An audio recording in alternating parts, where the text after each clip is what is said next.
Chapter 617. It was a chilly winter. It was snowing in the north. With Jiang Pingji's financial and food support, and Chui's work of recruiting people in the Red Lotus group went very smoothly. And Chui was a smart man. Even if he had to recruit and buy the hearts of the people at the bottom of the Red Lotus group, he didn't let his guard down. He didn't pick people who were very eye-catching. He specifically picked people who could be useful but had a low presence and were more reliable. Unknowingly, he had already won over hundreds of people. On the other side, Jiang Pingji put the focus of this winter's work on three things: recruiting talents, recruiting soldiers, and training troops. The first task was thrown to Feng Jin and Wei Xi. The former was familiar with the situation in Xianxia County, while the latter was meticulous and methodical in his work. With the two of them working together, Jiang Pingji didn't have to worry that no one would take the bait. The second task was given to Feng Jin. Jiang Pingji had just taken over Xianxia County. Her territory had doubled in size out of nowhere. The 20,000 soldiers and horses that were considered plentiful were not enough. It was imperative to recruit more soldiers and buy more horses. Feng Jin was too lazy. He hugged his blanket and slept until noon in the middle of winter. Jiang Pingji couldn't stand it anymore, so she simply gave him heavy work. What if he couldn't finish or slacked off halfway? For the whole year next year he wouldn't get a drop of wine. Feng Jin's already pale face suddenly turned as white as a sheet when he heard Jiang Pingji's words. With a lord like this, Feng Jin wanted to jump ship at any moment. Forbidding a prodigal son from drinking? What did humans do? However, his thin and small arms couldn't win against Jiang Pingji's powerful legs. Feng Jin could only do as she said. After a few days, heavy eye bags appeared under his eyes. He secretly bit his handkerchief at Wei Xi. Zixiao, according to this situation, will the 7 days of rest during the new year still count? Wei Xi comforted him gently. A gentleman keeps his word. My lord doesn't make promises easily. Once she makes a promise, she will definitely keep it. However, Jiang Pingji wasn't a gentleman. She was a woman. Wei Xi silently swallowed his words back into his stomach. His face was still smiling like a lily, a man with his own background music and background music. Feng Jin had only joined this group in the middle of the year. He didn't know the practices of previous years, so he reluctantly believed Wei Xi. To be honest, recruiting soldiers was not a hard task, but Jiang Pingji pursued the path of elite soldiers. When other people recruited soldiers, they trained for a month or two or even 3 to 5 days before they could be deployed to the battlefield. She was different. As for the third task, training the troops, Jiang Pingji directly threw it to the generals. Similarly, the female troops were all trained by Jiang Nongqin. In the previous battles, there were a few female troops who performed well. They were all praised and promoted. Now they were also acting as instructors to train the new female troops. However, Xianxia County was a special area. It was prejudiced against female troops, so there weren't many female troops recruited. There were only about 1,000 of them. To be able to recruit more than 1,000 people, it was because too many people couldn't afford to keep them. They sent them over dubiously. On the other hand, the recruitment of male troops went smoothly. The total number of men reached 8,000. You're really something. Zishi's ability is really impressive. How long has it been? You've already recruited so many people? Jiang Pingji was surprised. Feng Jin smiled bitterly. He admitted that he was capable, but he didn't dare to take all the credit for this matter. My lord, you're exaggerating. How is this true ability? It's clearly because my lord is too generous and the conditions are too good. Although Xianxia County hadn't been conquered by the Xingyi army or the Red Lotus group, it had been besieged for a long time. Moreover, there was a great drought this summer. The entire year's harvest wasn't high. The people's lives were poor. Some people's food was mixed with pig's feed. Why was Jiang Pingji said to be generous? The recruitment notice she gave clearly stated that the troops had 3 meals a day.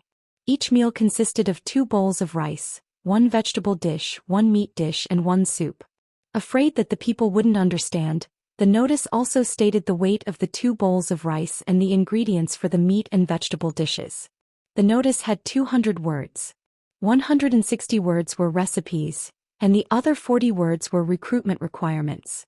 This was probably the weirdest recruitment notice Feng Jin had ever seen in his life. Jiang Pingji obediently recruited and trained the troops. She didn't make any moves against the aristocrats of Xianxia County. This instead made the latter suspicious. They were afraid that she would launch a surprise attack. In the end, Jiang Pingji only changed some unimportant positions. There weren't any lucrative positions. The people who were replaced were still the poor local scholars. Although it was a little painful, it was still within the acceptable range of the local aristocrats. Seeing that the end of the year was approaching, Jiang Pingji was doing the year-end statistics. The messenger outside reported that the nominal county chief of Shangyang County had come to visit. He thought about the date. It wasn't the time to pay a New Year's greeting, was it? Invite him in. Jiang Pingji said. The county chief brought her an opened letter. When she opened it, it was stamped with the words, "Blessed by the heavens, I will live long and prosper." The imperial jade seal? She was surprised. She quickly scanned through the contents of the letter. Chapter 6:18. Has the battle in Qinzhou become so serious? Wei Ci and the others were urgently summoned by Jiang Pingji. They had just sat down when she handed them a letter. After reading through the contents of the letter, her jade-like face darkened. She involuntarily tightened her grip on the letter, leaving a mark on it. Even though Fengzhen was the last to arrive, he was impatient and couldn't wait to send the message. Without caring about his image, he moved closer to Wei Ci. After seeing it clearly, Fengzhen finally understood Wei Ci's astonishment. This is the Emperor's rescue? It can't be fake, right? Wei Ci shook his head and passed the letter to Fengzhen, who had been waiting for a long time. The seal at the end of the letter is indeed the imperial jade seal. Receive the mandate of the heavens, live forever and prosper. Other than the emperor, who would dare to use these words? Fengzhen sneered. Prince Xianxia besieged Qinzhou in the name of ridding the emperor of evil. In order to protect himself, the emperor summoned the Meng family of Zhangzhou to lead their troops into the capital. This Meng family is interesting, betraying Prince Xianxia's forces at the last minute. Isn't it enough that you've suffered a loss once? Now you've sent out an order to rescue the emperor to all parts of the country, summoning your officials to lead troops to save the emperor. Isn't the emperor afraid that there are people with bad intentions among those who respond to the rescue? In layman's terms, the monarch is in trouble, and the subjects are mobilizing their troops to rescue the emperor. Prince Xianxia used the name of cleaning up the emperor's side, but in fact, it was also a form of protecting the emperor. It was just that Prince Xianxia did not have good intentions. The Meng family of Zhangzhou also came to rescue the emperor, but in the end, they defected to Prince Xianxia's camp at the last minute, which was equivalent to the emperor shooting himself in the foot. Fengzhen frowned and said, if the emperor doesn't do this, he will lose his life. Although there were risks in summoning the whole world to rescue the emperor, at least they could use the officials who came to rescue the emperor to restrain Prince Xianxia, who was at the peak of his power. If I'm lucky, I might be able to turn the situation around. Fengzhen laughed and said harshly, even your roots are rotten, and you still want to come back from the brink of death? The royal family of Dongqing was like a rotten and withered towering tree. Its insides had long been hollowed out by pests, and its roots buried deep underground were also rotten and dead. Even the best gardener would not be able to save such a big tree. The royal family of Dongqing issued an edict to the world to rescue the king. Apart from dragging the whole of Dongqing into the quagmire of war, what other purpose did it serve? You're dreaming if you want to take this opportunity to make a comeback. Fengzhen raised a hand to pick at his ear, then returned to his seat. He sat lazily as if he didn't have any bones. Fengzhen carefully read the contents of the letter and did not miss a single word. After reading it, he asked Jiang Pingji, what do you think, my lord? Rescue the emperor? Or was he pretending to be deaf and dumb? Jiang Pingji said, I haven't decided yet. Even though the royal family has long been in decline and they no longer live up to their name is still there. As a subject who has received the king's edict, it is only right that I accept the edict and rush to their aid. It's just that this isn't a good season, so I don't really want to go. She frowned, but her expression did not show the slightest hesitation. It's precisely because it's hard to make a decision that I want to hear your opinions before deciding whether or not to get involved. Sending troops to protect the emperor meant that all the forces in Dongqing, big and small, would gather in Qinzhou. When the time came, the elites would gather and the heroes would meet. There would be a lot of talents and perhaps future opponents would be among them. This was a good opportunity to poach someone. Jiang Pingji naturally did not want to miss such a lively event. However, just as she had said, it was not the right time to rescue the emperor. She went, it might even be a bad thing.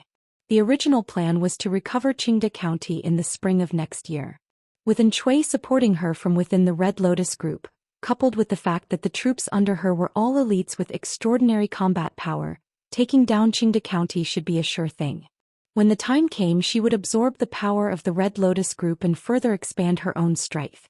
Then, with the expanded military force, she would suppress the power of the aristocratic families in Xianxia County. Finally, she would replace the talents who had been trained with important positions. In this way, not only would she be able to occupy Qingde County, but she would also be able to completely control Xianxia County. At this point, the entire territory of Wanzhou would be under her control. Dongqing only had 6 states and 21 counties, but the father and son of the Lu family had already occupied Wanzhou and Chongzhou. In the future, the power to contend for hegemony was already in embryonic form. This set of plans was linked to each other. If everything went according to plan, the situation would be very good. If she mobilized troops to rescue the emperor, it would be a little difficult to make ends meet. If she was unlucky and her nest was raided, her family's assets would be gone. Feng Jin muttered, "But if you don't go, I'm afraid you'll become the target of public criticism and a live target." Jiang Pingji sighed softly. The 3 strategists were still thinking. She secretly opened the bullet screen in the streaming room to see the opinions of the idle viewers. "Little angels, I'm so disappointed. So it's this rescue of the emperor. I thought the emperor was going to confer the title of Rescue the Emperor. Good luck, Gaokao. The streamer is encroaching on the entire territory of Wanzhou as a district magistrate. To put it bluntly, she's a rebel and a traitor, yet she's being conferred the title of a king.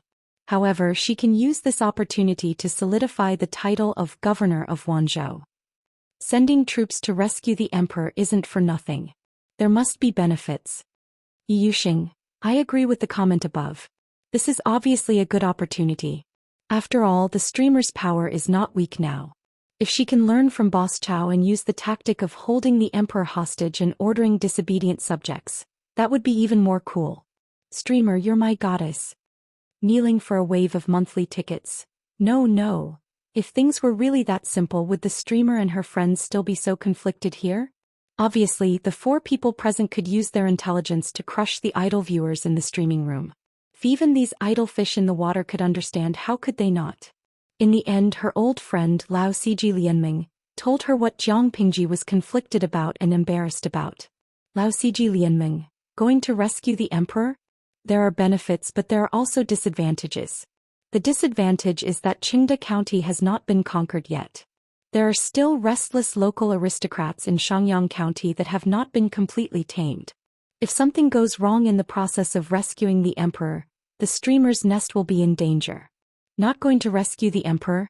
Even better, the Dongqing royal family is not finished yet. This can be seen from their imperial edict to rescue the emperor. The streamer disobeys the imperial edict and solidifies the title of a rebel and a traitor. When the time comes, if the Dongqing royal family makes a comeback, the streamer will be the first to be dealt with. Of course, if the comeback fails and Prince Changsho ascends to the throne, Prince Changsho will still target Jiang Pingji. Disobeys the imperial edict and rejects the imperial edict. What else could she be if not a rebel and a traitor? There was science and analysis in the streaming room, but most of it was the bullet screen of bored onlookers. After looking around, Jiang Pingji didn't find anything useful. She pursed her lips and continued to close the bullet screen. On the other side, the 3 strategists had already reached a tacit agreement in their hearts. Wei Xi had mingled with the bandit Jiang Pingji in his previous life. Under the influence of what he saw and heard, his heart was even more free than Feng Zhen's. For example, at this moment Feng Zhen was still limited by his old way of thinking, but Wei Xi had an idea. However, the idea he gave was ingenious, but to put it bluntly, it was really a bluntly idea. My lord, I think there is no conflict in this matter. Wei Xi thought about it and said, my lord wants to rescue the emperor, but you're afraid that it will delay the battle against Qingde County in the spring of next year. If that's the case, why not take Qingde County in advance? Maybe we can even make it in time for the spring plowing next year. Chapter 619. War in Winter. Brother, it will be the new year soon. Have you checked the almanac? Do you know what New Year means? Wasn't there supposed to be 7 days off during the New Year? Eaten by a dog? If they started the war in winter, even if it was a blitzkrieg, they would not be able to take it down without 2 to 3 months. This meant that they had to fight until the beginning of spring. If they were lucky, they would spend the New Year in their tents. If they were unlucky, they would have to go to war. While other people were having New Year's Eve dinner, they were chopping off people's heads and lingering with the dead. Feng Zhen imagined the scene after Qingde County was conquered and felt a throbbing pain in his chest. His eyes rolled back and he let out a short and exaggerated "ah" before collapsing onto the carpet. Because he was born with a weak constitution, coupled with the hanshi powder he consumed after courting death, Feng Zhen's face was pale. Looking at his sickly appearance, it really looked like he was suffering from an illness and was extremely agitated. However, he could deceive others but not Jiang Pingji. Jiang Pingji didn't seem to understand. She asked him directly, "Where did you go the past few days? Did your kidneys become weak?" He couldn't even sit properly. Wasn't that because his back was hurting and his kidney was weak? Feng Zhen almost choked on his breath. He had no choice but to put on an expression that said he would rather die than live. He crawled up with his dead fish eyes wide open. Ever since he arrived at the Black Den, where all the jackals, wolves, tigers and leopards gathered, he did not even take hanshi powder. He also quit drinking alcohol, not to mention going out to look for girls. Sob sob sob, the Lord even slandered him for having a weak kidney. Feng Zhen felt extremely wronged. "My lord, isn't it inappropriate to start a war in the middle of winter? First of all, it's close to the new year, the soldiers will be reunited with their families. If we were to separate at this time, it would be too cruel. Second of all, it's a world of ice and snow. The snow has sealed off the mountains, it's difficult for the troops to march. The soldiers are tired and the horses are tired, it's really not suitable to mobilize the troops." Today was an agricultural society, and the timing of a war was closely related to the agricultural fields. Spring required spring plowing. If they delayed spring plowing because of the war, this year's harvest would be gone. Wouldn't they have nothing to eat next year? Summer crops are planted in summer, the crops are not yet ripe and the weather is unbearably hot. This is also not a good season for fighting. The winters were extremely cold, especially in the northern regions. Snow and ice filled the air, and the conditions for marching and fighting were extremely difficult. Whether it was offense or defense, fighting in winter was simply asking for trouble. Along the way, the most suitable time to start the war was after the spring plowing, before the summer planting, after the autumn harvest and before the midwinter. These 2 periods of time were neither hot nor cold, suitable for stirring up trouble. What about now? It would be the new year in a few days. Was the weather suitable for fighting? Feng Zhen's words were not unreasonable, but the current situation was unique and they had no choice but to fight. Feng Jin automatically ignored the clown Feng Zhen. At first he didn't have a good impression of this prodigal son. But after getting to know him better, he wasn't that annoying. Especially when Feng Zhen also experienced the pain of working overtime and looked like he was better off dead. Feng Jin's heart felt unusually balanced. He cupped his hands and bowed, then stepped out of the ranks to report. "I think that Zixiao's suggestion is a good plan. Our lord has a good governance. This year's autumn harvest has been pretty good. The district headquarters granary is already full of rice, and there is no shortage of provisions in the military camp." It was currently the 12th lunar month of the year, but the soldiers were diligent in their training and could be considered as elites. If a battle were to break out, they wouldn't lose much of their combat strength. Furthermore, woolen shirts were very popular. Every soldier had 2 sets to change into. In addition, the Lord had assigned them leather armor. Even in today's weather, marching and fighting wouldn't be hindered. I think that this plan is feasible. Fighting in the middle of winter was indeed difficult, but everything had its pros and cons. Their soldiers had a hard time attacking in the winter, but the Red Lotus group had a hard time defending. If the wind and snow were compared to a negative state, Jiang Pingji's army would be weakened by 10%, while the Red Lotus group would be weakened by 50%. Why did he say that? Listen to the analysis. Jiang Pingji had many captives. After screening, most of them were thrown to Xiangyang district to mine iron ore. She found craftsmen who could smelt iron and craftsmen who could make armor. She used the current armor specifications as a reference and designed a set of military equipment. While ensuring safety and defense, she tried to reduce the load as much as possible and save more materials to make more armor and weapons. Excluding the nearly 10,000 new recruits recruited in Xiangyang County, most of the original 20,000 soldiers were wearing armor with defensive functions. Their weapons were standardized and could be considered elites. On the other hand, most of the members of the Red Lotus group were dressed in rags and had zero defense. They had all kinds of weapons in their hands: long sticks, kitchen knives, axes, carrying poles, choppers. Some even held stones, but most of them were bare-handed. In terms of numbers, the 100,000 members of the Red Lotus group were indeed terrifying. In terms of combat power, with the quality of the Red Lotus group, the elites on Jiang Pingji's side could fight 1 against 10.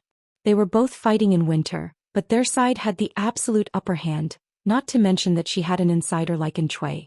For the sake of 7 days of rest, Fengzhen still wanted to struggle a little. But, Wei Xi added, my lord has specially chosen the cold winter and hot summer days to train her troops. Fighting in winter is indeed difficult, but it's not impossible to fight.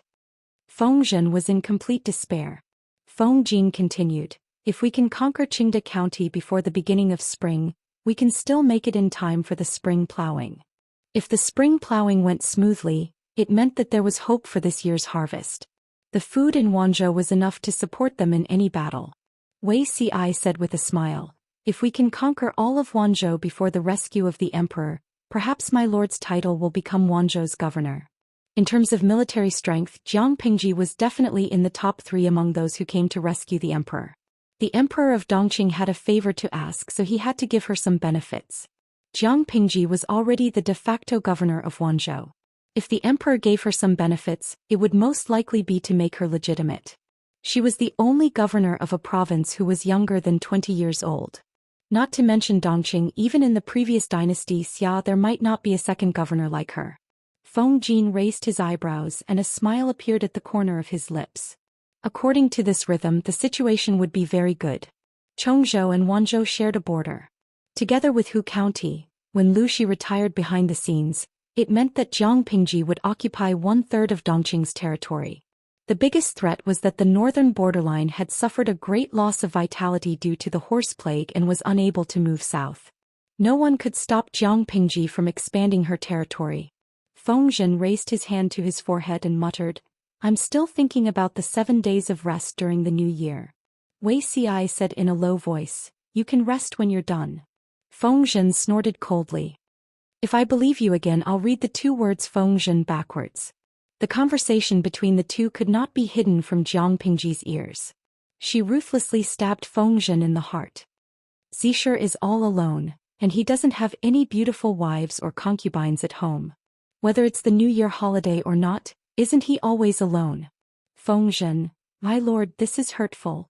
Although he is single, this is not an excuse to swallow his vacation.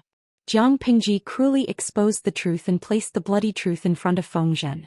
She said, moreover, there are 7 days of rest during the new year. Chapter 620. War in Winter. When Feng Shi heard this news, he almost thought that there was something wrong with his ears and that he had heard wrongly. He asked Feng Jin in private, it's the middle of winter now and the new year is approaching. It's a bit. Feng Gui swallowed the words he was about to say, but Feng Jin already understood what his elder brother was trying to convey. Feng Jin heaved a long sigh and said helplessly, the emperor has issued an edict for the world to come to his aid. My lord, as a subject, naturally can't disobey the edict. But if we obey the order to rescue the emperor, all of the lord's previous efforts will be wasted. If we don't get rid of the Red Lotus group, it will be difficult for the people of Wanzhou to live in peace. In order to get the best of both worlds, we have no choice but to start the war now. We want to end the war as soon as possible and send troops to Qinzhou to respond to the imperial edict. Even in front of his elder brother, Feng Jin still managed to put on a good show.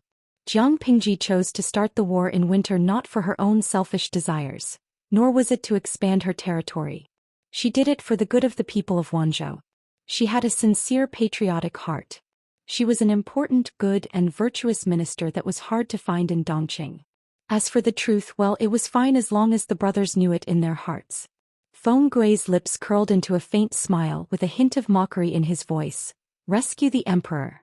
For the royal family of Dongqing, regardless of whether they succeeded or failed, the final outcome could not change the fact that they were about to perish. How could a dynasty that was rotten to the core continue? It was unknown whether this rescue would allow the royal family to struggle at death's door or hasten their death. Feng Jin furrowed his brows with a thoughtful look on his face. My lord had no other choice this time. If not for the interference of the rescue mission, my lord would have followed the plan to recover Qingda County after the spring plowing. Now I can only bring the time forward and give it a try. Feng Guo lowered his gaze for a moment before he probed, Huaiyu, how confident is Lu Lanting in this battle? If she won, Jiang Pingji, whose power had expanded once again, would be able to deal with the local aristocrats in Shangyang County and completely control Wanzhou. If she lost, then the local gentry clans of Shangyang County would probably cause her some trouble. People strive for higher places and water flows to lower places. The noble families could last for hundreds or even thousands of years not only because of their good family traditions, but also because they had to make precise investments and pick sides. If the gentry could not see the future, Jiang Pingji would have to be careful of the knives in the dark. I don't dare to say 100%, but at least 90%. Feng Jin flicked his sleeve with one hand and brewed tea with the other. The two brothers sat opposite each other in front of the window, brewing tea and wine as they talked about political affairs. Although this incident happened suddenly, the Lord has always liked to make early preparations. This year's autumn harvest was pretty good, and the granary was already full of food. The army's provisions were plentiful, the horses were strong and healthy, and the soldiers were well trained, so their resistance to the cold was extremely strong. In comparison, the Red Lotus Group is a motley crew that can't even be shown in public. With such a great disparity, as long as my lord doesn't destroy the city walls, we will definitely win. When Feng Gui heard the first sentence, he secretly sucked in a breath of cold air. Even if he was the reincarnation of the god of war, he wouldn't dare to say that his chances of winning a battle were that high. After all, a battle was about the right time, the right place, and the right people. After listening to Feng Jin's analysis, Feng Gui could vaguely understand where his confidence came from. Looks like I've underestimated Lu Lanting. Feng Gui and Feng Jin sat facing each other, sipping their tea. The tea burner beside them was boiling, emitting white steam. The two of them were silent for a while. Feng Jin broke the tense atmosphere. This time, many heroes of Dongqing will definitely be gathered for the rescue of the emperor. Brother, do you want to go and join in the fun?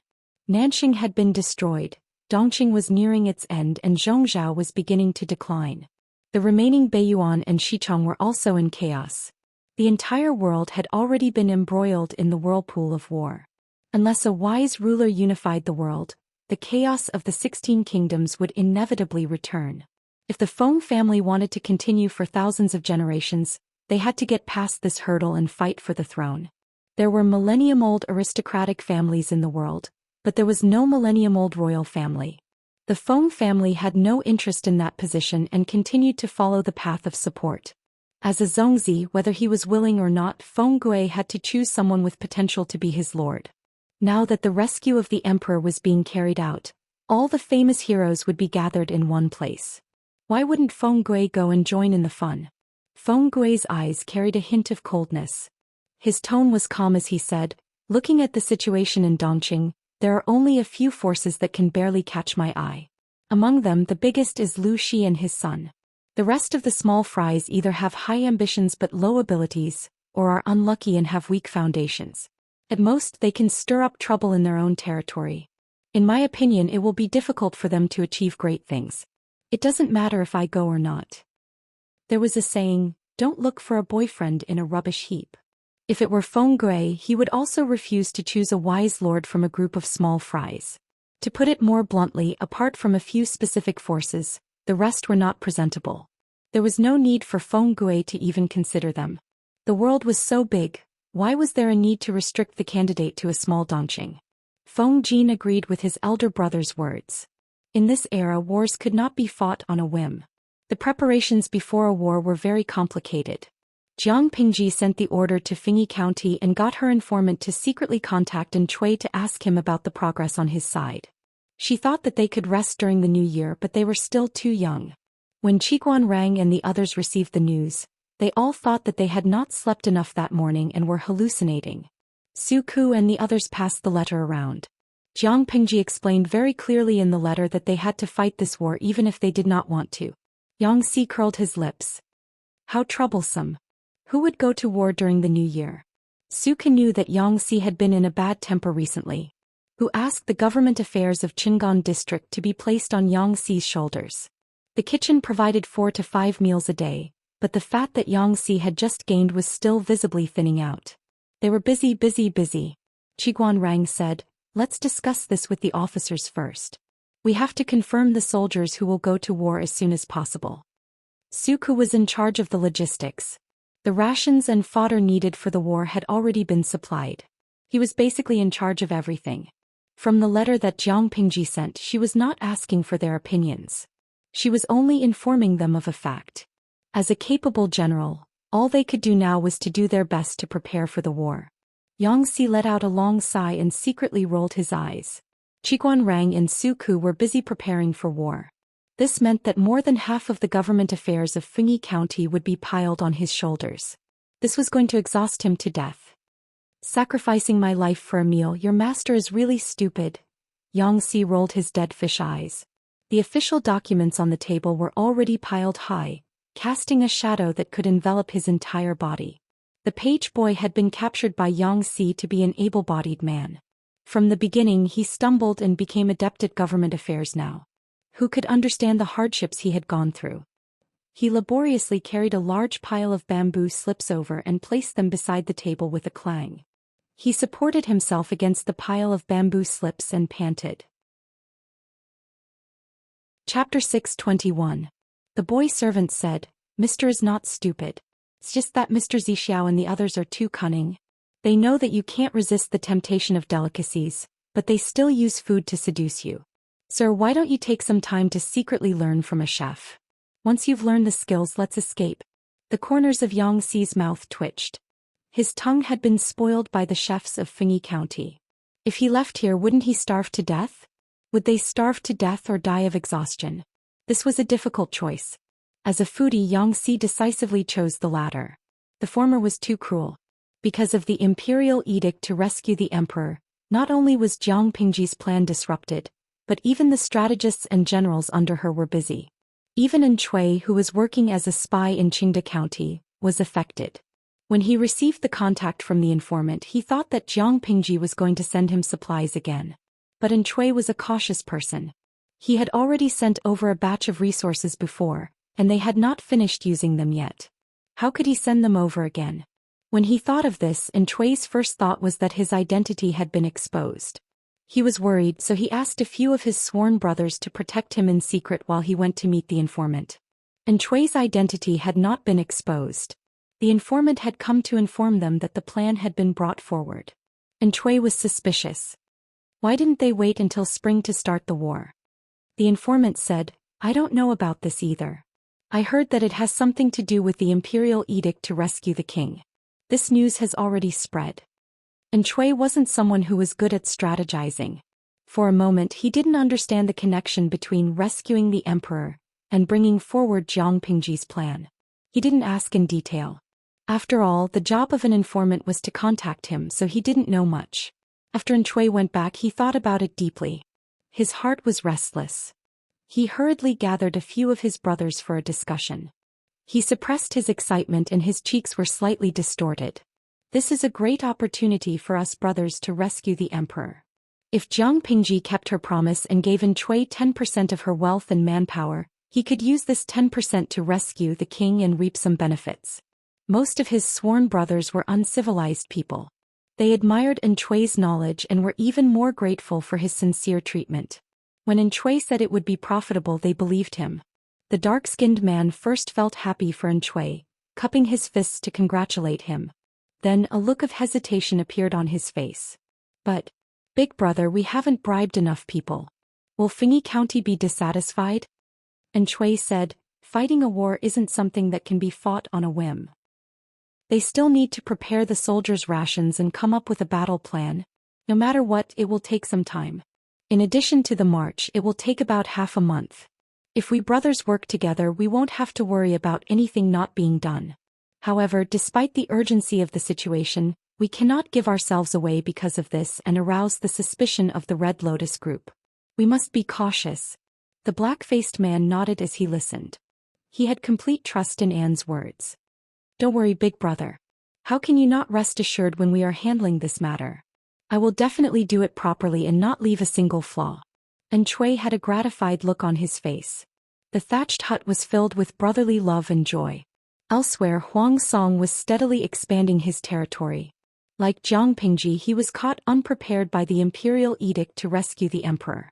Although he was the descendant of a eunuch, Huang Tan was the emperor's confidant.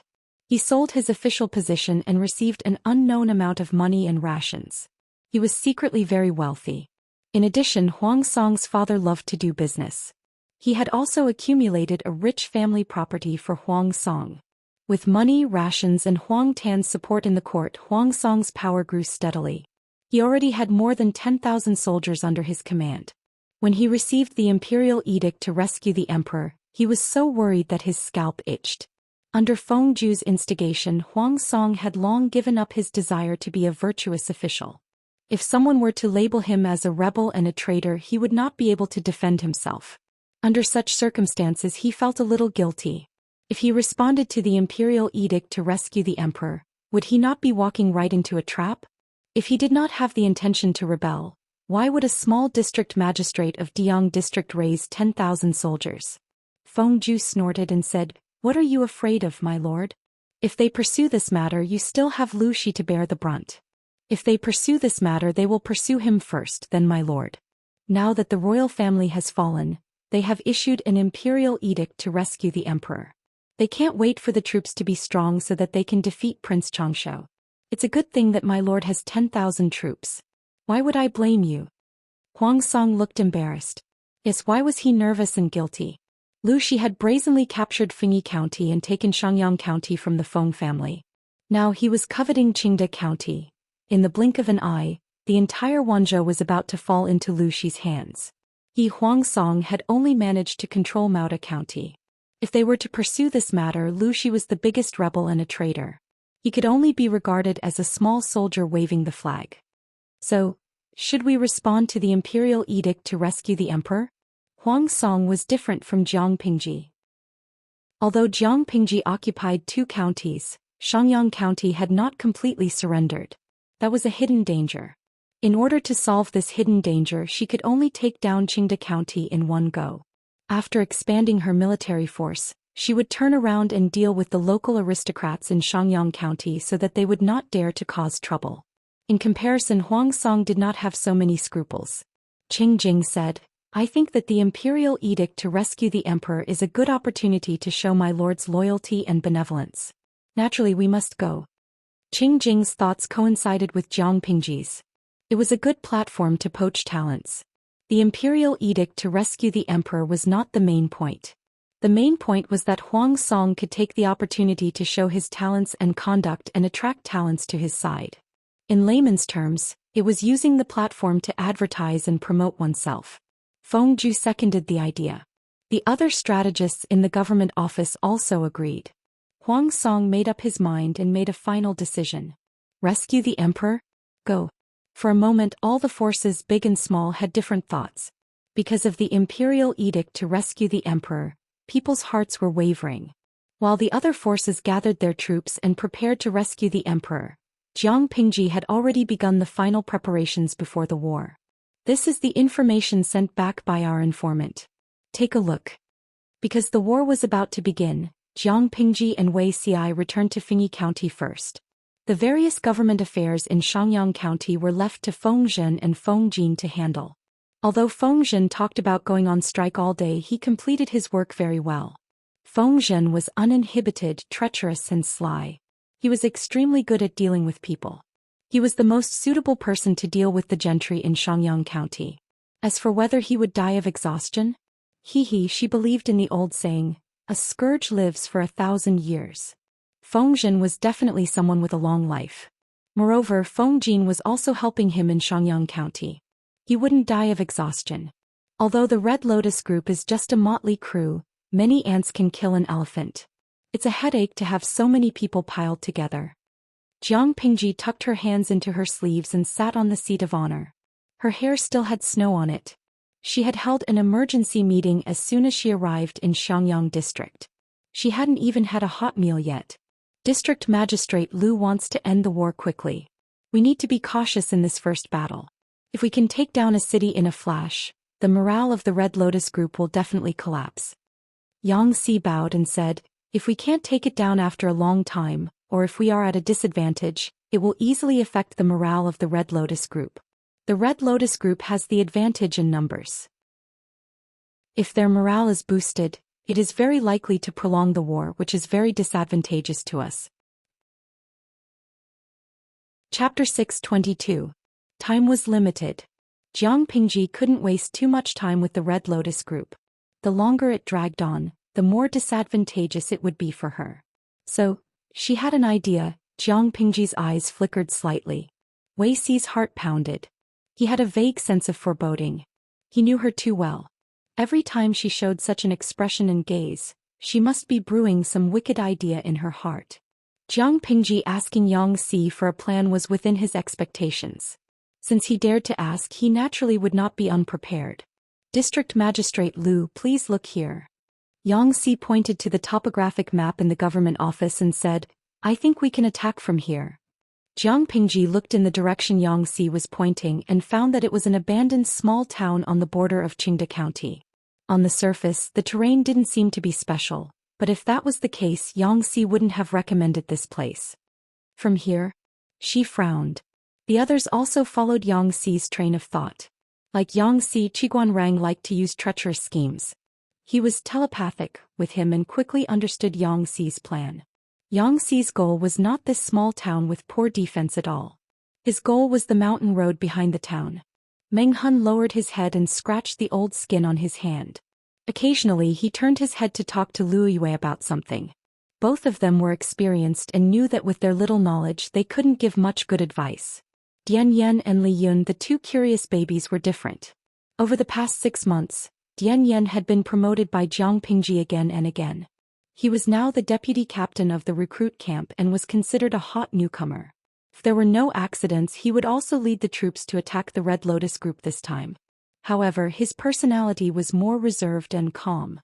He buried the questions he didn't understand in his heart and prepared to ask for advice in private. In comparison, Li Yun was more extroverted. He had a good relationship with everyone present, and he would ask any questions he had directly.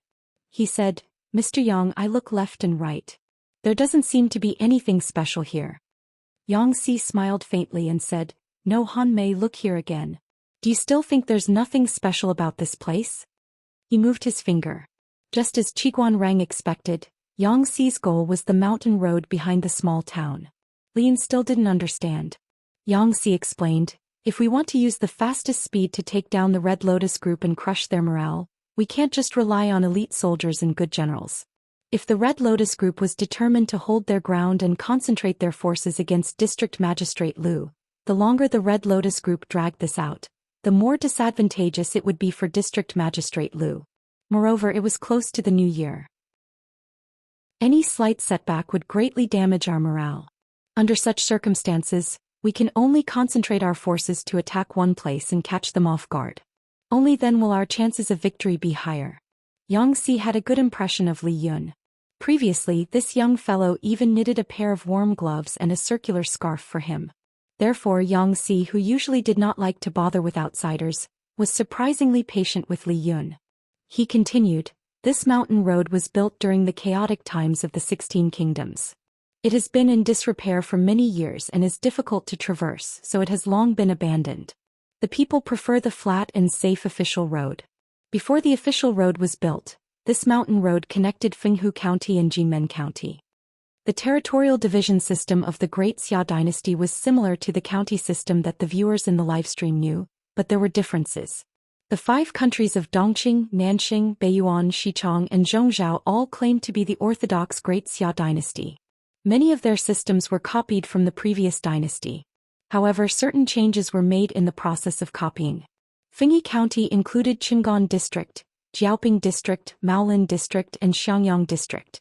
They were all in Jiang Pingji's hands now, so I won't go into detail. Qingda County, on the other hand, also had 4 districts: Honglian District, Jinmen District, Fenghu District, and Qiyu District. The founder of the Red Lotus Group's ancestral home was in Honglian District, so the cult he founded was also named after Red Lotus. The small town that Xianxia pointed out was actually a junction point near Fenghu County and Jinmen County. At first it was just a remote small village. Because the mountain road connected the two places for commerce, merchants came and went frequently. The place gradually became prosperous and slowly became a small town. However, the mountain road was difficult to traverse. In the middle of the Great Xia dynasty, the government chose another place to build an official road, and the mountain road was gradually abandoned. Without the economy brought by merchants coming and going, the prosperous small town also began to decline. Now, as a sentry point for the Red Lotus group, it had regained some popularity. However, no one had paid attention to that mountain road for a long time. Even if it was still drawn on the topographic map, no one would consider it whether it was a march to war or a business trip. After Xia's explanation, Li Yun finally understood Xi's little plan. He said, "Mr. Yang, do you mean that we should use this mountain road to raid Jinmen District and Fenghu District separately?" Xianxia shook his head and said, "Although the Red Lotus group is a motley crew, they have a large number of people. If we split our forces to attack, I'm afraid there will be obstacles which will be disadvantageous to us. According to the situation on the mountain road, I suggest that we focus on attacking Jinmen District first. Look here, although the mountain road leading to Jinmen District is longer than the other one, the slope is gentler, which can help the soldiers save energy. It will also be convenient to attack the city when the time comes." According to his plan, it was best to concentrate the troops on a surprise attack on one county and then plot other things after capturing it. They did not have as many troops as the Red Lotus group, so it was not safe to split up. Li Yun made a sound of agreement and had another question. "If we use the mountain road, what about the siege weapons? Since it is a mountain road that has been abandoned for many years, it is not very strong. The soldiers can still pass if they are careful, but if they bring ladders or siege logs, it will be dangerous. If there are no siege weapons, even if we transfer 20,000 elite troops over, they can still delay us by relying on the city walls. Even if they won, they would probably have to ruthlessly dig out a piece of flesh. The troops that had been trained for so long were all elites and treasures in the eyes of the generals. If they died in a siege battle without siege weapons, it would be a somewhat unjust death." Since Xianxia dared to suggest this, he naturally had a countermeasure. The corners of his lips curled up a little and he turned to face Jiang Pingji. "This matter naturally depends on District Magistrate Lu." Li Yun was surprised. "What does this have to do with the Lord?" Jiang Pingji raised her eyebrows frivolously, her posture calm and unruffled. Faced with Xianxia suddenly throwing the blame at her, she steadily caught it. She said, "Just as Han Mei said, it is difficult to transport siege weapons through the mountain road. If that is the case, then we will not transport them." Li Yun was anxious and hurriedly said, "But my lord, if there are no siege weapons, how can the soldiers climb up the city walls?" Meng Hun, who was sitting next to Li Yun, secretly tugged at his sleeves, indicating that he should not be so agitated. Only then did Li Yun realize that he had stood up agitatedly, giving off a sense of déjà vu. His handsome face blushed and he obediently returned to his seat. He apologized, "I lost my composure just now, please forgive me, my lord." Chapter 623. The Spy. Although everyone knew about this battle plan relied too much on the performance of the spy. It could be said that the success of the spy depended on whether the spy's performance was good. If the spy's acting skills were good and he fooled the Red Lotus group, he would definitely succeed. But what if the spy's acting skills were awkward, were exposed, or didn't meet the expected standards? They feigned an attack on Fenghu County and focused on Jinmen County. If the Red Lotus group didn't withdraw their troops from Jinmen County, it would be awkward. Su Ku and the others were a little worried that they would place their hopes on an unknown spy without a proper way out. Among those present, only Wei Ci was confident. Not only did he understand Jiang Pingji, but he also understood An Chui. With regards to Jiang Pingji, Wei Ci could at most speculate her mood and plans through her words and actions, but she liked to play her cards unpredictably. It was good enough that Wei Ci could guess correctly once or twice out of 10 times. Wei Ci had been with him for many years. He had long understood this person thoroughly. If the acting skills of all the feudal vassals were ranked, An Chui would definitely be in the top 3. The conditions offered by Jiang Pingji were too tempting.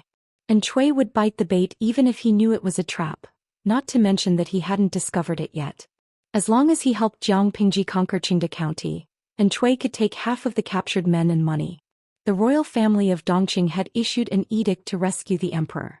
And Cui wanted to use this springboard to develop. The 10% of the men and money that Jiang Pingji promised him were extremely important. Jiang Pingji wanted to use Qingde County to expand her military strength and land. She wanted to suppress the aristocrats in Shangyang County and stabilize her foundation. And Cui also wanted to use 10% of the men as capital to join the ranks of the Rescue the Emperor forces and take the opportunity to develop. Their interests were the same. And Cui yearned for victory even more than Jiang Pingji. Under this kind of temptation, even without the urging of others, and Cui would do his best to make this happen. He would do everything he could to make this happen. Just as Wei Ci was thinking about how to dispel everyone's worries and reassure them, Jiang Pingji spoke. She said, "Everyone's worries are not without reason. I've thought about it carefully and intend to tell you something." Wei Ci's heart skipped a beat. He was about to speak, but he was still a step too late. Jiang Pingji said, "I plan to lead the vanguard battalion in this attack." These few words were like firecrackers thrown into a pot of boiling water, causing an explosion. Needless to say, both the strategists led by Su Ku and the generals led by Meng Hun were firmly against it. They knew that Jiang Pingji fought bravely, but their lord was the one who kept watch at the rear and stabilized the situation. If she ran to the front line to kill the enemy and exposed her identity, the enemy would focus on her. What should she do then? No matter how brave a person was, when faced with thousands of blades, he could only wait to be chopped into minced meat. Xianxia was surprised. He didn't seem to have expected Jiang Pingji's solution to be this. He had never seen how Jiang Pingji looked like when she killed people. He thought she was just being arrogant and liked to play the hero. He suddenly had a headache. "Magistrate Liu, you should consider the bigger picture. As everyone's lord, how could you disregard the danger and personally go into battle?" It was one thing for her to go into battle personally, but she still wanted to lead the vanguard battalion. What was the vanguard battalion for? The vanguard battalion was responsible for scouting the path for the entire army, scouting the enemy's situation, checking out the terrain, or conducting reconnaissance or probing attacks in order to disrupt the enemy's formation and boost their morale. The tasks were arduous and were usually made up of the most elite soldiers of the entire army. In other words, the vanguard battalion was the first unit in the army to fight with the enemy. Under normal circumstances, the reduction of members would start from the vanguard battalion. Entering the vanguard battalion meant that one could go and meet the King of Hell. Everyone's obstructions and objections drifted into her left ear and out of her right ear. No matter how eloquent their words were, she remained unmoved. Seeing the familiar scene, the audience in the livestream room expressed their delight. "Tomorrow Gaokao Law. Don't you think this scene is familiar? When we attacked Qingan district previously, the streamer also wanted to go to the front line, but in the end she was stopped by the little princesses under her. Now the team of the little princesses has expanded further, and there are more people obstructing the streamer. Should we take a gamble and see if the streamer or the little princesses will win?" Cheering little angels. #despise. You all said that they are the little princesses. According to the streamer's habit of spoiling them, they will definitely be persuaded in the end. Putting aside this point, the battlefield has no eyes. As the backbone, the streamer is indeed not suitable to take risks. Shurgang, you are all Am I the only one who feels sorry for the streamer? She is actually more suitable to be a general, not a lord. As a general, she can fight on the battlefield and unleash her wild nature. She can take the head of the enemy's general amidst thousands of troops and make the enemy tremble in fear. However, Jiang Pingji was everyone's backbone and their lord. She had become a panda that was protected in disguise. Perfect 10 beauties. The commenter above is not alone. Every time I see the little princesses obstructing the streamer, I feel uncomfortable. If it happens a few more times, I will turn from a fan to a hater. The streamer is a tiger or a lion, not a panda that is locked up in a zoo and carefully served. There was a lot of discussion on the bullet screen in the livestream room. Naturally, Jiang Pingji did not miss it. The idle audience compared her to a panda that was being protected, and the strategists and generals as little princesses. She felt that it was quite fitting. Then, there is no need to persuade me anymore. I have made up my mind. Jiang Pingji's gaze became determined. If she continued to be trapped here and was associated with a bunch of government affairs all day, she had almost forgotten how exhilarating it was to ride a horse and kill the enemy was. I will lead the vanguard battalion. This time we must conquer Jinmen district with the fastest speed and the lowest casualties. Apart from me, who among the generals can do it? This matter is decided. Meng Hun and the others had fought with Jiang Pingji before. Whether it was one-on-one combat or leading troops into battle, there was indeed a huge gap between them and Jiang Pingji. Xianxia was stunned and could not help but turn his gaze to Jiang Pingji. After the meeting, Xianxia pulled Wuxia aside and whispered into his ear. This lord of yours, can she still go to the battlefield with such a small body? Wuxia was still immersed in his own thoughts. He was interrupted by Xianxia. He raised his head and said in a slightly mocking tone, My lord's martial arts are extraordinary and she is brave and invincible. Why can't she go to the battlefield? Let's not talk about anything else. If you were her opponent, you wouldn't be able to defeat her even if she gave you a handicap of 2 legs, 1 hand and 4 fingers. Xianxia almost choked on Wuxia's words. What was wrong with Wuxia? The moment he opened his mouth, he ended the conversation. Is she really as powerful as you say? Xianxia revealed a doubtful expression. Jiang Pingji was not short, but her figure was not burly. She looked a little lean and did not look like she could fight. Wuxia urged, If you don't believe me, why don't you give it a try? But come to think of it, why did you suddenly make such a suggestion? Xianxia was just a part-time worker. He stayed behind for the sake of delicious food, but now he took the initiative to offer a suggestion. Xianxia looked away and said angrily, Do you think I want to? Don't you think about your lord's temperament? Once I've boarded this pirate ship, can I still leave? If Lu Shi was just a small district magistrate, I naturally wouldn't be afraid. Now that he's about to become the magistrate, how can I escape? Chapter 624. Xianxia was indeed a little scared. He didn't expect Jiang Pingji to develop so quickly. In just 1 or 2 years she had transformed from a vacant district magistrate in Xiangyang district, which was occupied by the Tsingyi army, to the prefecture magistrate who practically controlled a state. For many people who had been through the ups and downs of officialdom, it was a long road that could not be completed in a lifetime from a county magistrate to a prefecture governor. The more Xianxia understood Jiang Pingji, the stronger the sense of urgency in his heart. You could say that he was a coward or afraid of death, but no matter what, it was better than losing his life. Wuxia and Xianxia had known each other for many years. It was easy for smart people to communicate. The two of them did not need to speak too clearly and they could understand each other's thoughts. In the words of the livestream viewers, these two guys seemed to have slept together. The gayer they were, the stronger they were. In that case, Wuxia folded his hands into his sleeves and said with a faint smile, Are you going to change the way you address my lord? Xianxi's expression stiffened and his face turned a little darker. After a while he stammered, No matter what, I'm also a talented person. If I admit defeat so easily, where do you want me to put my face? It's fine if you want me to change my words, but first, let your master express something. Back then he had said it in a loud and clear voice, making a solemn vow. In the past his words were still lingering in his ears. If Xianxia took the initiative to give in, wouldn't it be a slap in the face? No matter what, he had to be reserved for a period of time. If he took the initiative to throw himself at her, what if she didn't take it seriously? When Jiang Pingji saw his talents and usefulness, she would take the initiative to extend an olive branch to him. Only then could there be harmony between the ruler and the minister. Wuxia lifted his sleeves and covered the smile at the corner of his lips. He said, If you want to wait for the Lord to open her mouth and admit defeat, I'm afraid it will be difficult. Jingrong, you've been with Her Highness for some time. When have you ever seen her given to anyone? Don't blame me for not reminding you that you still have a bad debt with Prince Xianxia. If Prince Xianxia remembers it and starts to pursue the old debt of you teasing him, tee. Wuxia shook his head regretfully as he spoke.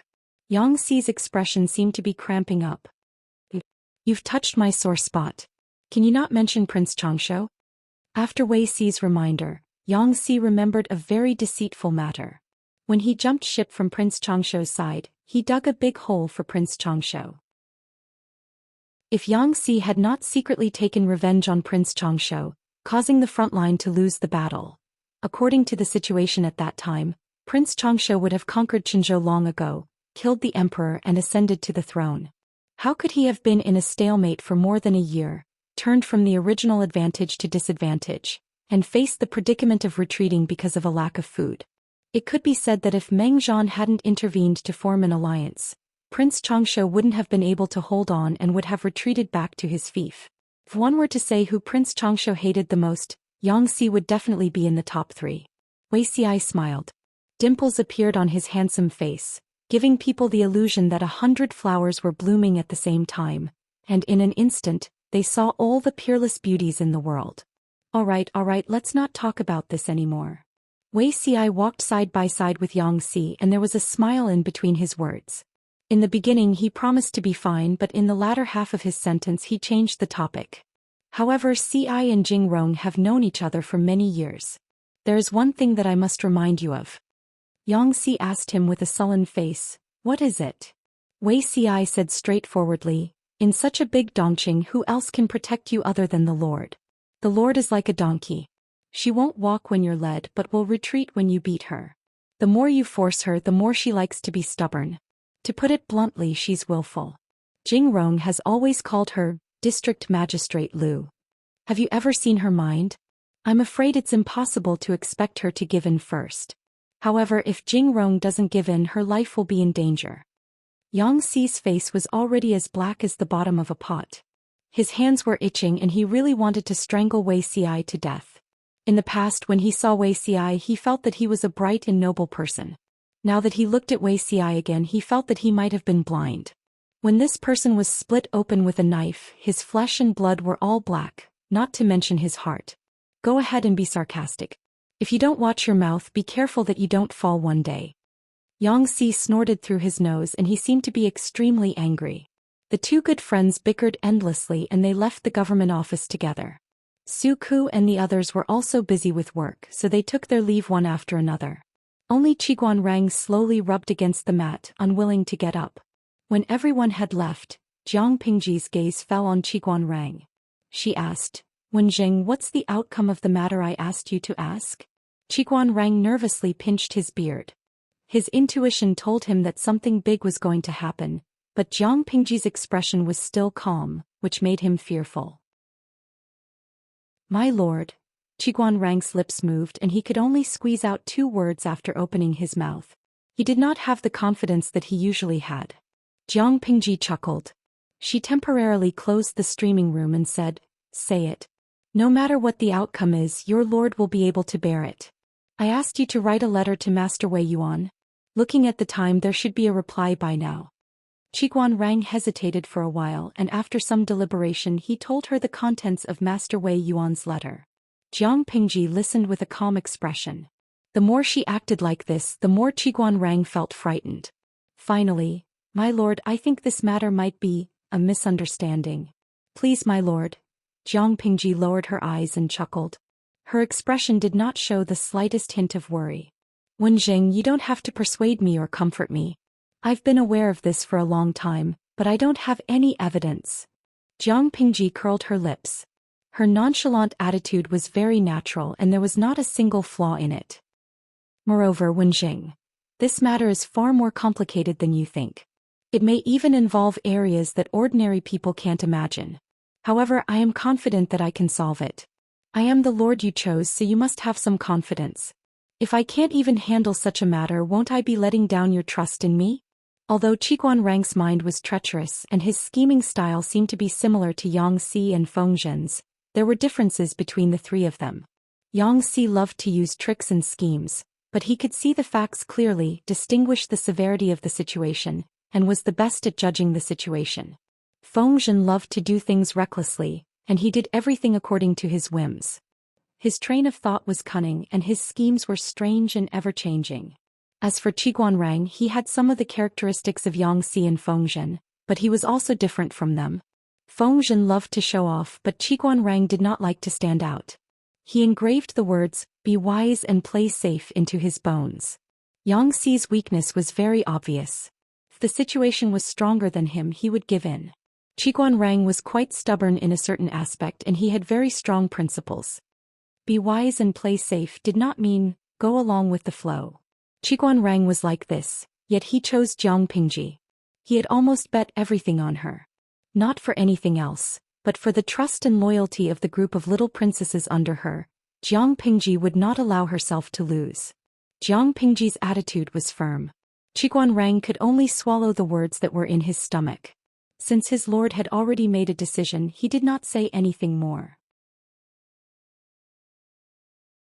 Chapter 625. They were silent for a while. Qiguan Rang asked cautiously, "If that's the case, how does my lord plan to deal with it?" Jiang Pingji snorted and said, "I'll pretend that I don't know for now.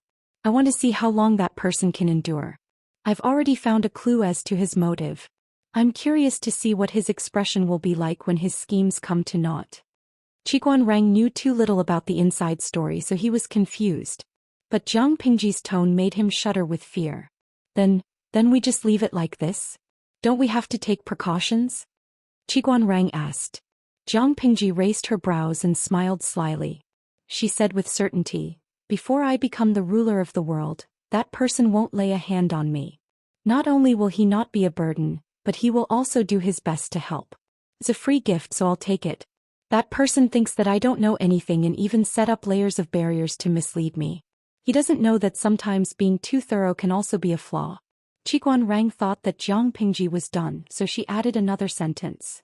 "No one else can know about this matter after it comes out of your mouth and passes through my ears." She never hit someone unprepared. Wei Yuan's reply seemed to have no content, but Jiang Pingji had already grasped the crux of the matter. Scheming, right? Do you really think that all the smart people in the world are dead? Since they want to hurt each other, let's see who's more clever." Jiang Pingji raised her hand and rubbed between her brows.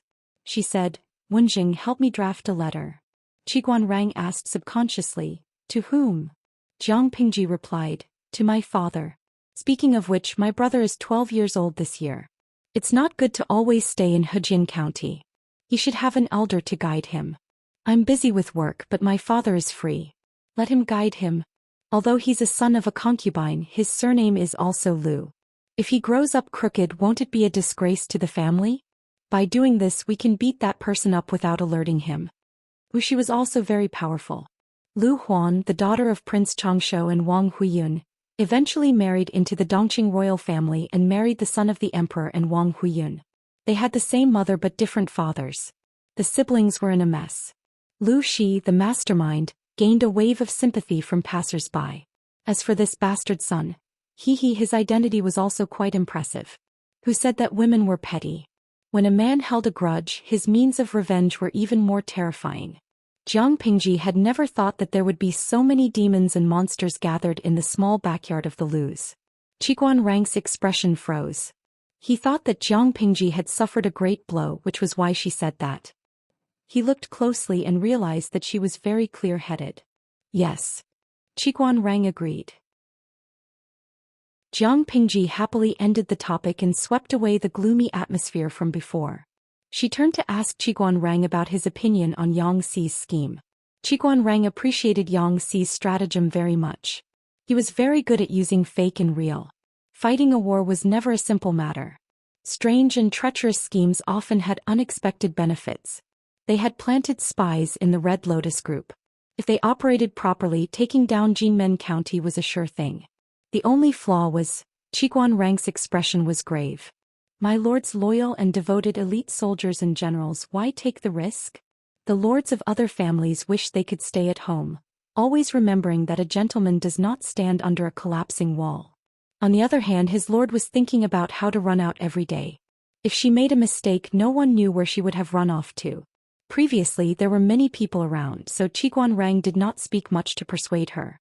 Now that there were only the two of them, there was no need to worry about many things. Jiang Pingji was also very straightforward. "Wenjing, do you still remember what I was like when you first met me? I did whatever I wanted to do and no one could force me to do what I didn't want to do. I was the playboy from Hejian County. Ever since I became the magistrate of Xiangyang district, I feel like I've been restrained, like a fierce tiger locked in a cage. The sharp teeth of a fierce tiger are used to bite its prey, not to be admired." After hearing this, Qiguan Rang's face turned pale and he hurriedly explained. "Why would my lord have such an idea? No one else has ever thought of restraining my lord. He was really frightened. It was really frightening to be accused of such a serious crime. Jiang Pingji said, I know you're worried about me because I'm your lord, your backbone. If I die, the forces that we've conquered will also collapse. But Wen Jing, have you ever seen a general cowering behind his soldiers because he's afraid of dying in battle? When hasn't he charged and broken through enemy lines running at the forefront? I'm your lord, but I can also be a general who is good at war. There's no conflict between the two. Believe me, I'll lead you to the most honorable position in the world. Those who did not understand Jiang Pingji would think that the youth was too arrogant to the extreme. But those who knew her knew that her arrogance would become reality in the end. She said leisurely, Wen Jing, if you're really worried about me, why don't you take care of the rear so that I don't have to worry about fighting at the front lines? Qiguan Rang was choked by these hooligan words. When it came to acting shamelessly, who was better at it than his lord? She played the emotional card, acted pitiful, pretended to be innocent, stirred up emotions and evaded the topic. Even if it was Qiguan Rang, he would not be able to handle it. Hence, many attempts to dissuade her to no avail. It became an established fact that Jiang Pingji would lead the vanguard battalion. The soldiers below did not know the bitterness of the strategists. When they heard that the commander of this expedition was their lord, they all seemed to be on steroids. The battle had not yet begun, but their morale was already high. Jiang Pingji was a non-mainstream lord. The place she most often stayed was not the government office, but the woodworking workshop and the military camp. She would patrol there every few days. Occasionally, when she sparred with Li Yun, Meng Hun and Luo Yu on the drill ground, there would always be soldiers who liked to watch the fun secretly watching. For many soldiers, their lord was not a high and mighty deity. Instead, she was a valiant and extraordinary man with nimble skills.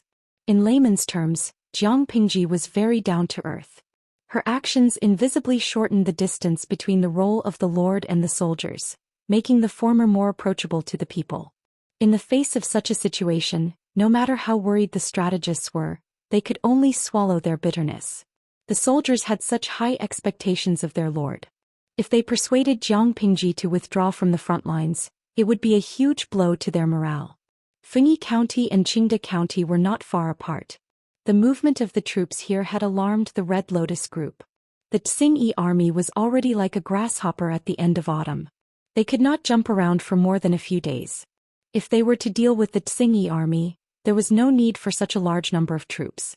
Obviously, the transfer of troops from Fengyi County was directed at the Red Lotus group. When the higher-ups of the Red Lotus group heard this news, their expressions were as grave as still water. One by one, they could not help but criticize Jiang Pingji in their hearts. Chapter 626. Jiang Pingji's unreasonable actions caused the Red Lotus group to panic. The faces of the cult's higher-ups were as dark as if their parents had died. They knew that they were the target of Jiang Pingji's expedition, but they still prayed in their hearts that she was going to find trouble with someone else. As time passed, the information sent back by the informants decreased. The higher-ups began to feel restless. The reason why I called everyone here today is to discuss countermeasures. The chief has not slept well for many days because of this matter. As the chief's right-hand men, we should share the chief's burdens and solve his problems. I wonder if everyone has any good countermeasures? He was a handsome and refined young scholar. He looked reserved and shy, but he was full of bad ideas. Before the troubled times, he was a wastrel who cheated and fooled around with widows all day long. Taking advantage of the earthquake in Shangjing, he rose to become a high-ranking member of the Red Lotus group. He was trusted by the sect leader, and he often used the sect leader's authority as a token of his authority to bully his followers. And Cui was among the crowd. With Jiang Pingji's financial and material assistance, and Cui's plan to win over the hearts of the people went even more smoothly. How could a group of illiterate, ignorant people from the wilderness be a match for Cui, who had a glib tongue? Even if they were wary at first after being tricked by Cui, they wished they could dig out their hearts and be on his good side. Therefore Cui rose from a small leader to a leader who was neither too big nor too small. He was qualified to participate in such a meeting. Just as Wei Ci ridiculed, and Cui's acting skills were superb. In the era of live streaming, winning an Oscar would be a piece of cake. He wanted Jiang Pingji to win more than anyone else, so he worked harder than anyone else. If Jiang Pingji won, the chips that Chui had bet on her would increase. Only then would they have value. Faced with the questions of the higher-ups, the group of illiterate boorish men looked at each other in dismay. Wasn't it a joke to ask them to come up with a plan? The atmosphere at the scene was awkward. The scholar seemed to realize this as well. His cheeks turned slightly red and a hint of embarrassment appeared on his face. He would only ask a group of ignorant boorish men if there was something wrong with his brain. What good ideas could a group of guys with only muscles for brains have? Just as he was thinking about how to bring the topic back and ease the atmosphere, Chui stepped forward. Compared to those brawny and boorish men who didn't wash for 10 days to half a month, Chui, this refined and noble person, was clearly different. Chui, who stood out like a crane in a flock of chickens, stepped forward and said, "This lowly one is willing to contribute his meager strength to the cause of sect master's hegemony." The scholar's eyes lit up. He could smell the scent of his own kind. He quickly asked, "What's your name?" Chui revealed his background and he did not hide his real name. After all, with the level of the Red Lotus group, it was destined that they would not know who Chui was. "Did you just say that you have an idea?" The scholar asked in a genteel manner, addressing Chui by his courtesy name. "Wuxia, tell me quickly. 1 cannot outsmart 2 and 2 cannot outsmart 3. As the strategist that the leader of the Red Lotus group relied heavily on, the scholar's ups and downs were still manageable for ordinary people, but when faced with a strong enemy like Jiang Pingji, his limited knowledge seemed to be stretched thin. Therefore, in order to maintain the supreme leader's trust, he called for this meeting. It was better to have a group of people think of a solution than him alone. Seeing Chui, the scholar felt that he saw hope. Chui's appearance was secondary. The key was his refined and noble aura. At a glance, one could tell that he had a good upbringing and was literate. The scholar stubbornly believed that a scholar was definitely smarter than a boorish man. Chui deliberated for a moment, then said unhurriedly, "In my opinion, now is not the time to be anxious." The scholar's brows furrowed and he was a little displeased. If he was not anxious now, should he wait until a knife was held to his neck? However, it was rare to find a scholar, so the scholar tolerated it. "Why do you say that?" Chui straightened his chest and said energetically, "I heard that the Emperor of Dongqing has issued an edict to rescue the Emperor, ordering the heroes of the world to go rescue the Emperor. This Lu Shi controls Fengyi County and Xianxia County, and has 30,000 to 40,000 troops. Naturally, he will also go rescue the Emperor. If this person does not go, he will be a traitor and all the heroes of the world will have the right to punish him. Therefore Lu Shi must go rescue the Emperor." The scholar was surprised for a moment and a new expression appeared on his face. Why hadn't he thought of this? He looked as if he had been inspired and analyzed the situation. "So, Lu Shi did not mobilize his troops to attack us, but to go south to rescue the Emperor?" Even a dedicated veteran like Chui felt that he could not continue acting in the face of the naive scholar. Who gave the Red Lotus leader the courage to let such an idiot be a military counselor? His brain must have been kicked by a donkey. If Lu Shi mobilized his troops to rescue the Emperor, how could he not have even prepared for the new year? According to the current situation in Dongqing, which major force would take the half-dead Dongqing royal family seriously? Because the scholar was the brain of the Red Lotus group and played the role of a counselor, Chui had to give him face. Therefore he said, "There is such a possibility." The scholar was just about to breathe a sigh of relief. As long as they were not fighting the Red Lotus group, however, Chui added another sentence. "However, after careful consideration, I fear that Lu Shi's intentions are not with us, but with the Red Lotus group." The scholar had just breathed a sigh of relief, but he was once again worried. "What?" Chui smiled. With a confident demeanor he said, "Lu Shi has already stabilized Fengyi County and took over Xianxia County in the winter. Everyone knew what the situation was like in Xianxia County. My group and the Tsingyi army have attacked repeatedly, but we have not been able to conquer it. In other words, Lu Shi has taken over Xianxia County, and his strength is still intact. With the troops from Xianxia County and Fengyi County, this person's power is at its peak. If I were Lu Shi, I would naturally hope to take advantage of this momentum and take down Qingde County in one go so that I can unify Wanzhou." There were only 6 states in Dongqing and Lu Shi alone occupied one. After hearing this, the scholar felt that it made sense. However, if he had been smarter, he would have realized that Chui was only fooling him. Chui spoke a lot and it seemed to make sense, but in reality it was useless. It was mostly nonsense. The scholar was impressed by Chui's intelligence, but he was afraid that if he did not perform as well as Chui, it would affect his prestige in the Red Lotus group. Therefore, the scholar invited Chui to the back hall for a detailed discussion. As soon as they sat down, the scholar hurriedly asked, "Duoshi, why did you say that you were in no hurry?" Chui frowned secretly. He did not like people calling him by his courtesy name. However, he did not express this negative and irritated emotion. Instead, he looked excited as if he was about to be put in an important position. Chapter 627. When the scholar heard this, his expression turned anxious. "Isn't Lu Xi a little too greedy? He wants to rescue the emperor and attack our sect at the same time? He's not afraid of choking to death." Chui was speechless again. Jiang Pingji and the Red Lotus group were enemies. If she did not take advantage of his weakness, would she love him with motherly love? Chui said, "Don't be impatient, don't be impatient. I said there's no need to be anxious precisely because Lu Xi is too greedy. He wants to have the best of both worlds, so he must expand the results of the battle as quickly as possible. They can't afford to delay a battle if they follow the rules." The scholar was fascinated. He pricked up his ears for fear of missing a word. In this situation, Lu Xi can only concentrate his forces to attack one place. Our sect has many people and countless followers. Why would we be afraid of Lu Xi's mere tens of thousands of troops? If he wants to attack by force, we will concentrate our forces and delay them. After a long time he will naturally retreat. The scholar nodded as he listened, then asked a stupid question.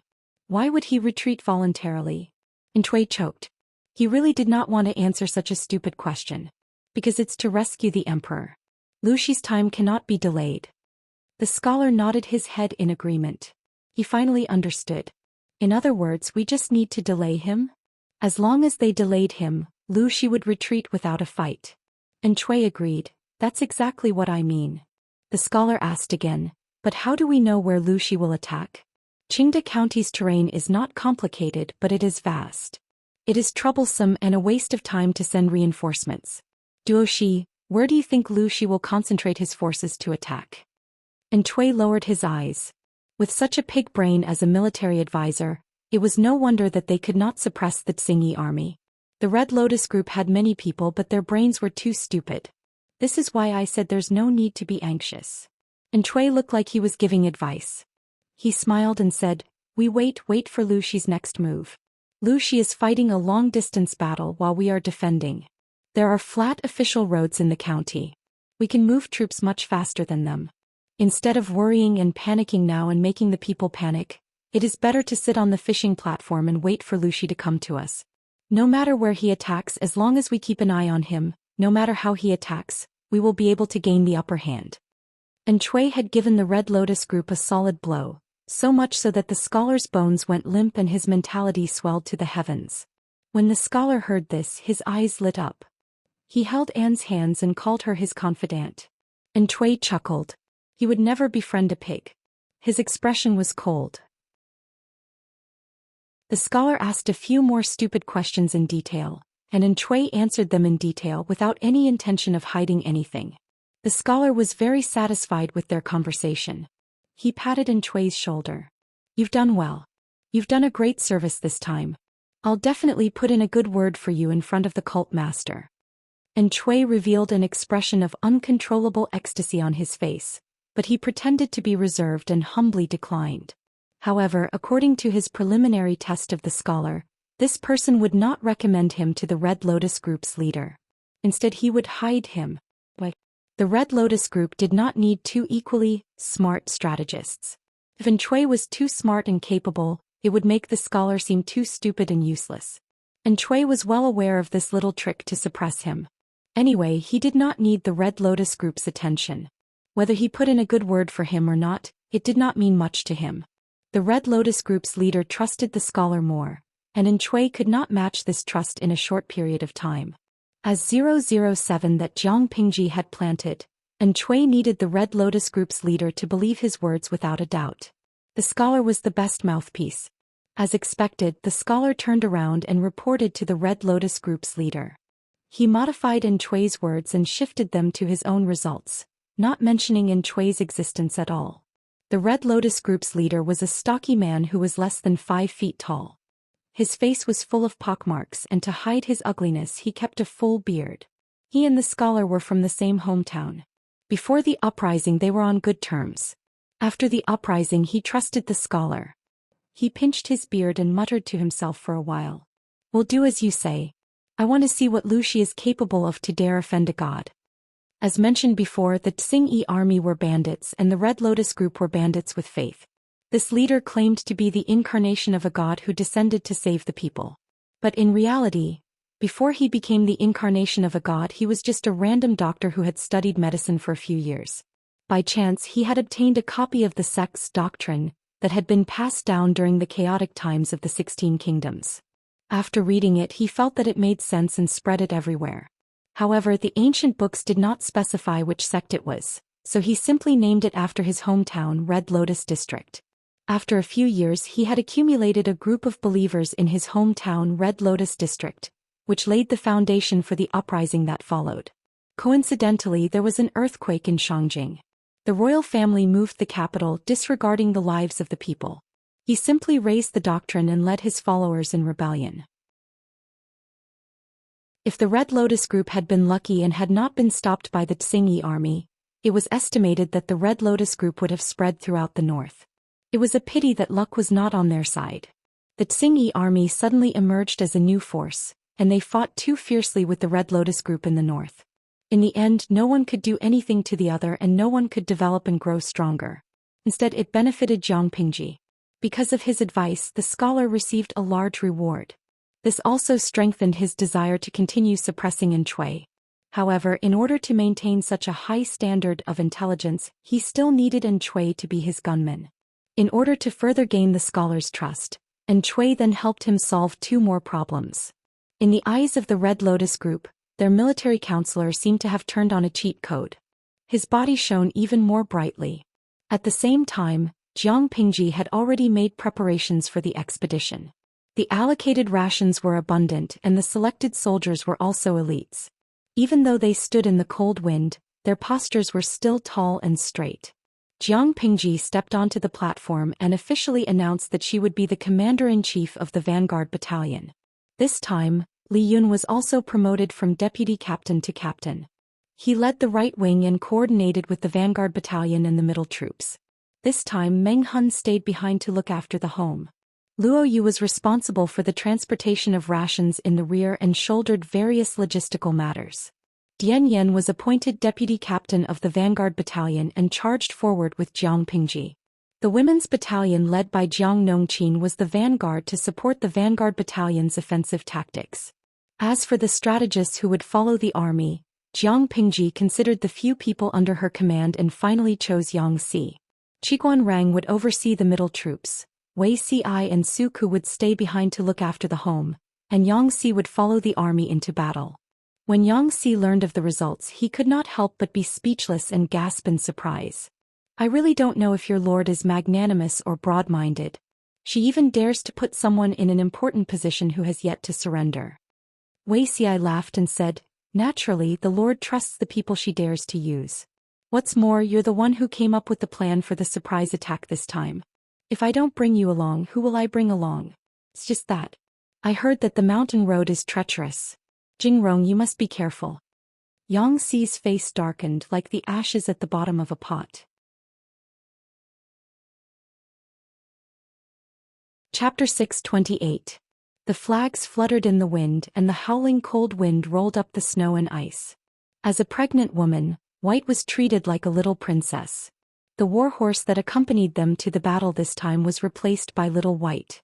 The situation on the mountain road had been investigated in advance. Large-scale goods could not pass through and the road was rugged and steep. The troops could only go into battle lightly. Jiang Pingji said, "Let's take down that small town first. The scouts that we send out should be quick-witted. Report back immediately if anything happens." Although it was a surprise attack, Jiang Pingji did not intend to be secretive. She brought a total of 10,000 troops and horses for this battle. The remaining 10,000 and the new recruits were left behind to guard the home. Apart from guarding the home, they were also responsible for the safety of the logistics and the supply route. If the supply route was cut off, the war could not be fought at all. Under normal circumstances, Jiang Pingji could take more people with her. However, the situation in Xiangyang County had not been stabilized, so she could not transfer too many troops. She did not want to receive news that her home base had been destroyed after she had just won a great victory at the front line. Little White was gentle and reserved in front of Jiang Pingji and White, but it was like a different horse on the battlefield. Which man did not like a good horse? During the march, Xianxia looked at Little White with envy. Little White seemed to sense his gaze and snorted in his direction. Xianxia, who seemed to be despised by a horse, was speechless. The army set off. Other than the crunching of the snow, the howling wind, and the breathing of the people, there was no other movement in the air. Jiang Pingji was at ease. The march was rather boring, so she simply turned on the streaming room. In an instant, the audience in another dimension received a notification that they had to take advantage of their high hand speed. The 150,000 live stream slots were filled in an instant. Through the camera in the streaming room, the audience could clearly see the scene in front of the camera. It was several times clearer than the popular 1080p. The sky was dark and the snow was blowing. The color under the sky was slightly gray. Jiang Pingji was dressed in a red and white military uniform, which made her look handsome and heroic. Her figure, outlined by the armor, looked slender and well-proportioned. She did not look bloated or clumsy at all. The audience in the streaming room had long been used to her wide-sleeved scholarly or rough image. Now that she was dressed in armor and riding on a tall horse, she looked like a valiant young general who had walked out of a painting. They immediately howled like wolves and the bullet screen whistled. Guangguan Jujio, oh, look what I caught, a handsome streamer. Red and white military uniform, the one on a snow-white horse. She stands in the wind and snow. He's like a goddess in my dreams. Streamer, do you still need a salted fish to warm your bed? Zai Zhizhou, pay. With salted fish warming the bed, wasn't he afraid that the bed would be filled with the smell of fish? I'm different. Host, look at me. I just used shampoo and washed myself from head to toe. I'm clean and I even have a nice fragrance when I walk. Let me warm the bed. I promise the bed won't smell like fish. Goddess Pingji, stop talking. My husband is here. He's wearing red clothes and silver armor and he's riding a big horse. He looks exactly like the streamer. That's enough. I'm going to open the door for my dear husband. We're going to do some hee exercises together at night. Jiawa QQ, you're all hysterical. No matter how handsome the streamer is, she's still a woman.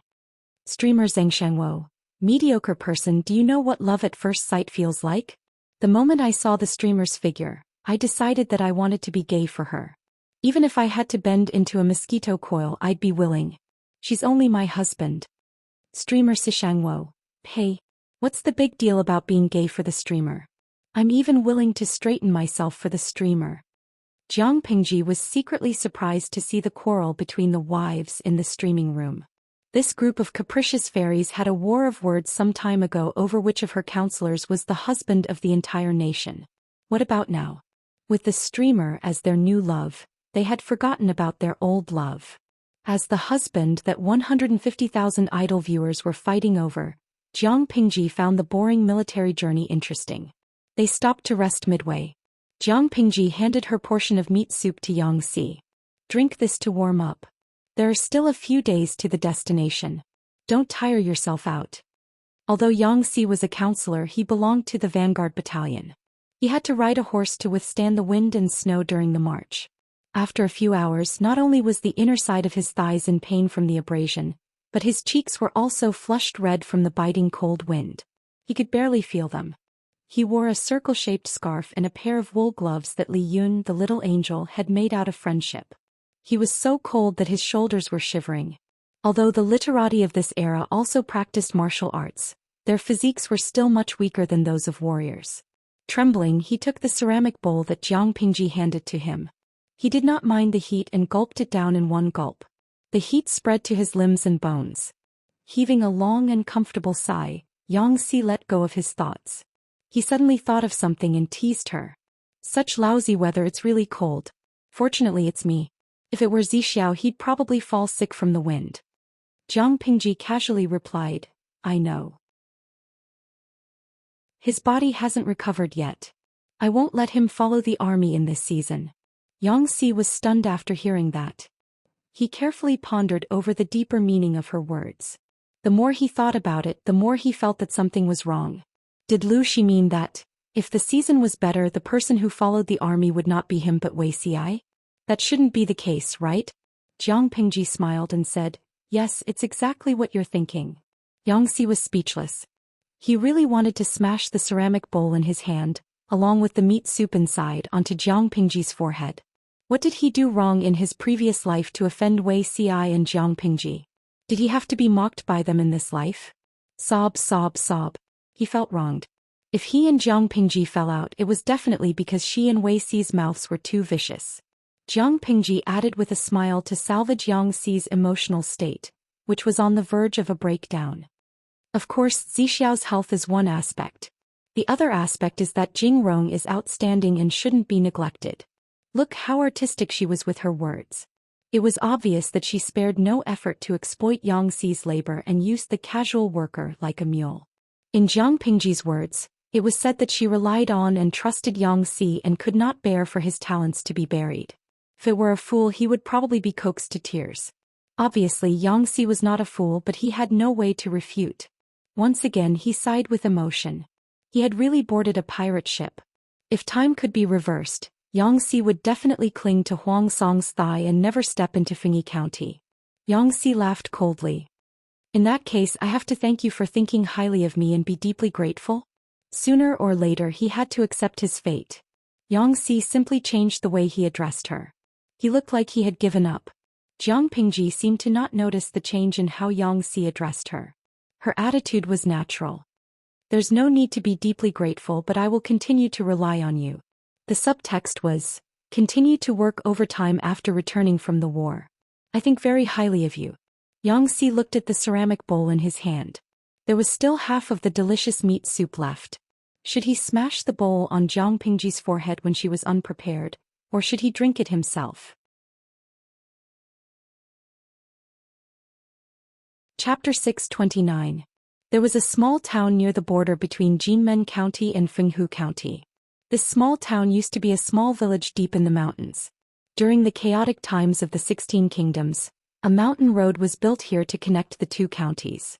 Commercial trade was frequent, and this place became a good place for merchants to stop and rest. Slowly, it became a small town with a large population. In the middle of the Great Xia dynasty, the government recruited corvée laborers to build the official road. The official road was flat and wide. In contrast, the mountain road was craggy and narrow, full of bumps and bumps. Soon the mountain road was abandoned, and the popularity that had gathered because of the mountain road also dissipated. Now this small city had been forcefully occupied by the Red Lotus group and had become their outpost. Jiang Pingji led the troops closer. Along the way they discovered several enemy scouts, but they were all killed by the vanguard battalion. However, the Red Lotus group had developed from the commoners at the bottom of society. If they really wanted to spy on the situation, it would be impossible to guard against them. When Jiang Pingji was only an hour away from the small town, the news reached the hinterlands of the Red Lotus group. After the leader of the Red Lotus group heard this, he summoned his trusted aide, the scholar, and asked about the plan. The scholar was already used to finding in Cui to be his gunman.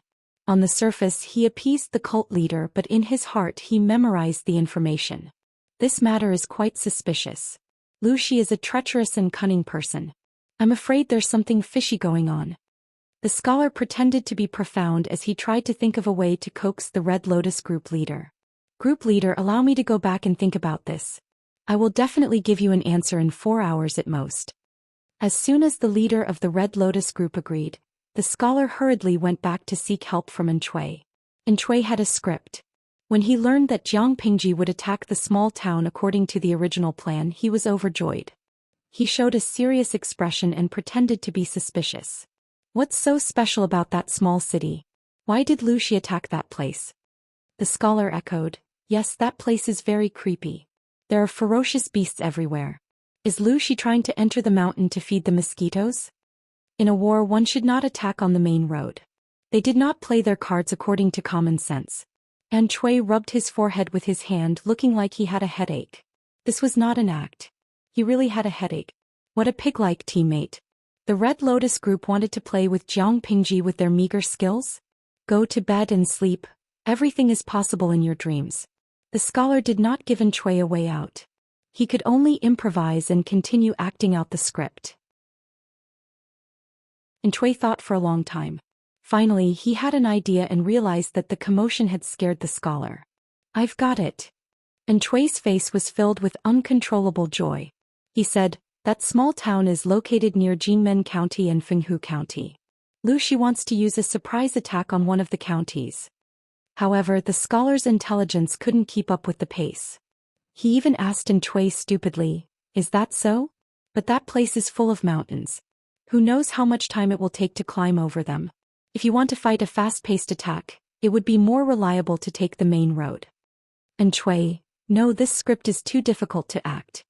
Chui said, No, I heard that there is a mountain path there that has been in use for many years. It connects Jinmen County and Fenghu County. Scholar. His first reaction was to immediately send people to block the mountain path, but Chui dampened his enthusiasm. There's not enough time. I reckon that the small city has already been conquered by now. Moreover, there is more than one exit on the mountain path. We can't block it at all. We might even be surrounded by them. The strategy is too risky. The scholar seemed to have grabbed onto the last piece of driftwood. He hurriedly said, Please give me a good strategy, master. Previously, the scholar had bossed Chui around, but now he called him master. Chui wasn't angry. He put on a professional act and said, Although there are several exits on the mountain path, it only connects Jinmen County and Fenghu County. There's no doubt about this. According to the original plan, we only need to send a large number of troops to stall for time. When they can't help but retreat, we'll outflank them from behind and first block their retreat on the mountain path. In this way, we'll be able to catch a turtle in a jar and achieve a complete victory. Listening to Chui describe the blueprint, the scholar's anxious and helpless little heart calmed down. Master, you're very talented. I'll definitely put in a good word for you in front of the chief. When the time comes, a high position and generous salary will be just around the corner. Some people could speak, such as Jiang Pingji. Some people couldn't speak and thought they were very good at it, such as this scholar. If Chui wasn't acting, he would have been so angry at this person's words that he would have long since ascended to heaven.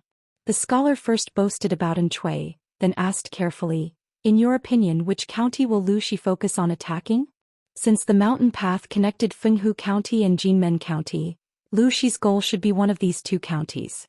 A 50% chance. Which one was it? Chui thought about the contents of the script and said, I've carefully thought about the situation on that mountain path.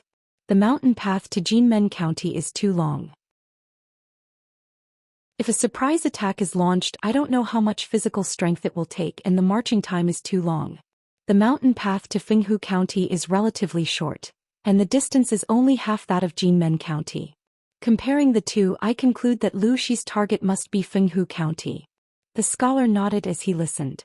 Listening to Chui's words was better than reading for 10 years. After a while, he said with emotion, This Lu Shi is really cunning and black-hearted. Although I'm a native of Qingda County, I didn't know that there was an abandoned mountain path there. It's too remote.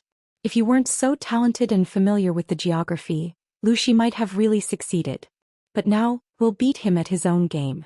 We'll capture Lu Shi alive and let him suffer heavy casualties. Chui's lips revealed a mysterious smile. The scholar also revealed a smile of tacit understanding. The scholar comforted Chui and turned to claim credit. He copied Chui's words almost verbatim and suggested to the Red Lotus group leader. The opportunity doesn't come again. If we can capture Lu Shi now, we will have no more worries.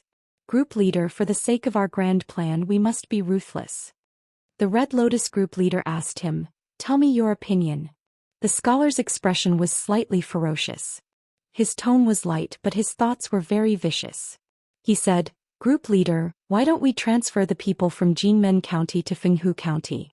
When Lu Shi can't attack them, we can send people to attack the small town when he's unprepared.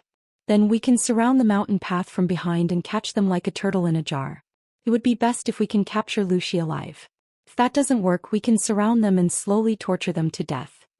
Under the shadows, the scholar's face appeared very cold.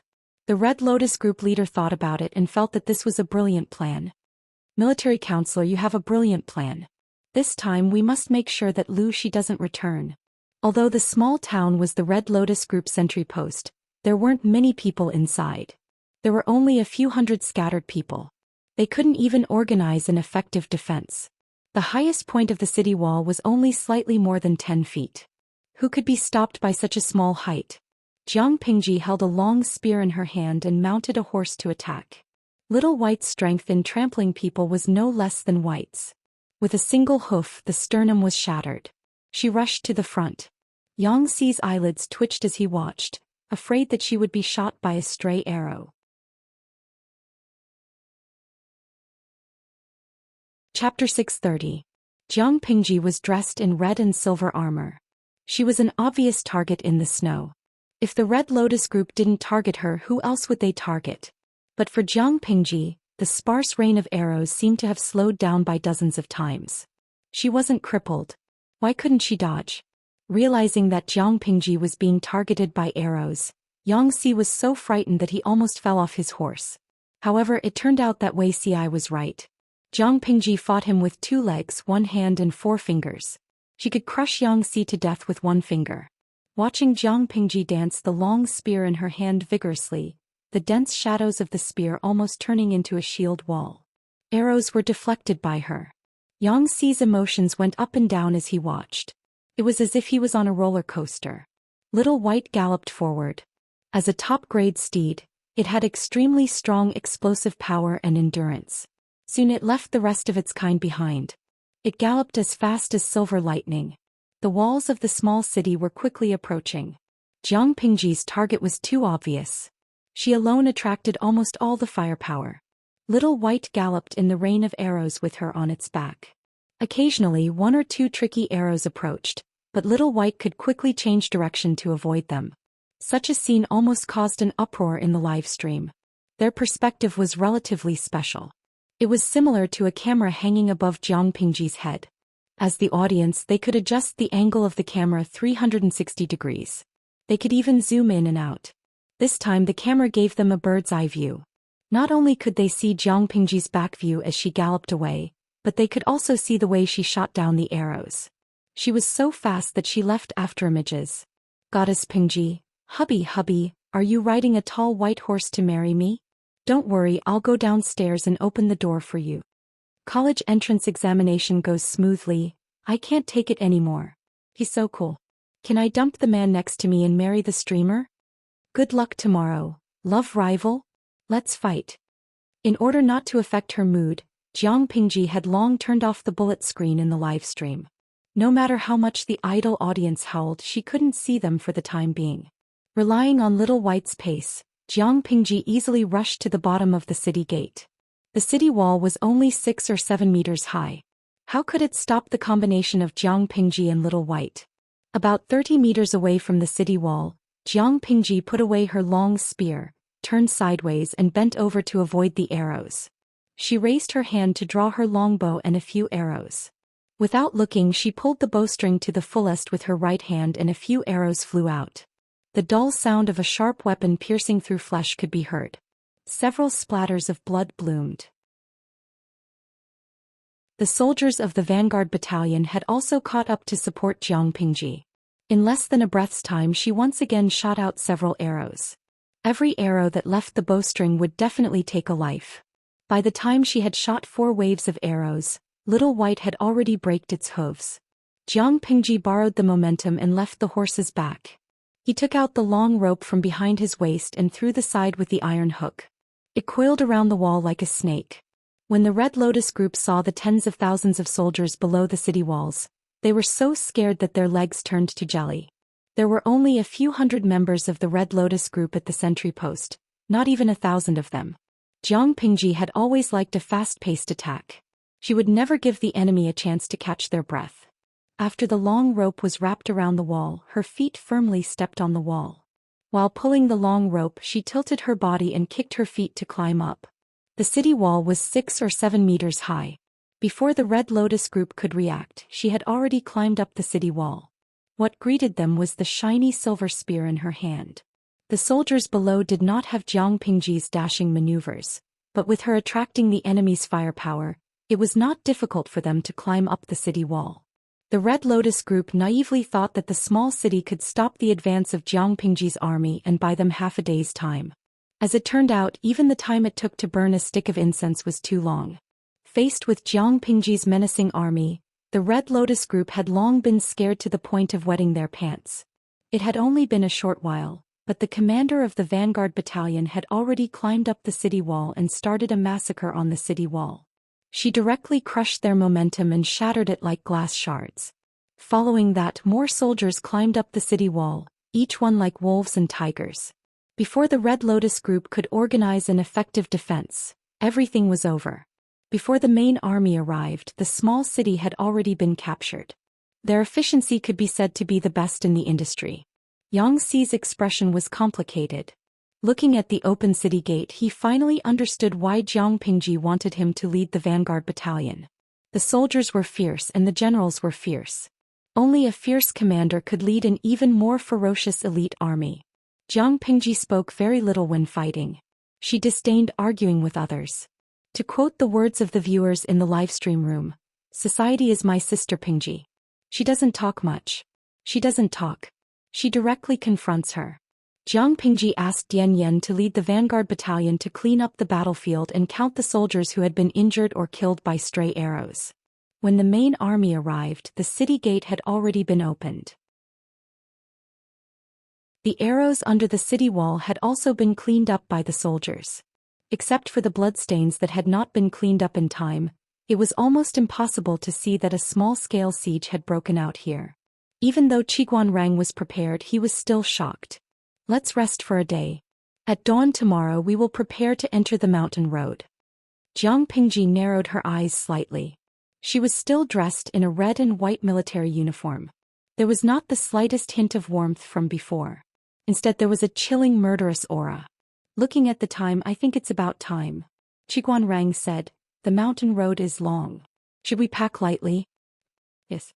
After frowning, Xianxia suggested, "It's better to bring 2 or 3 days' worth of dry rations."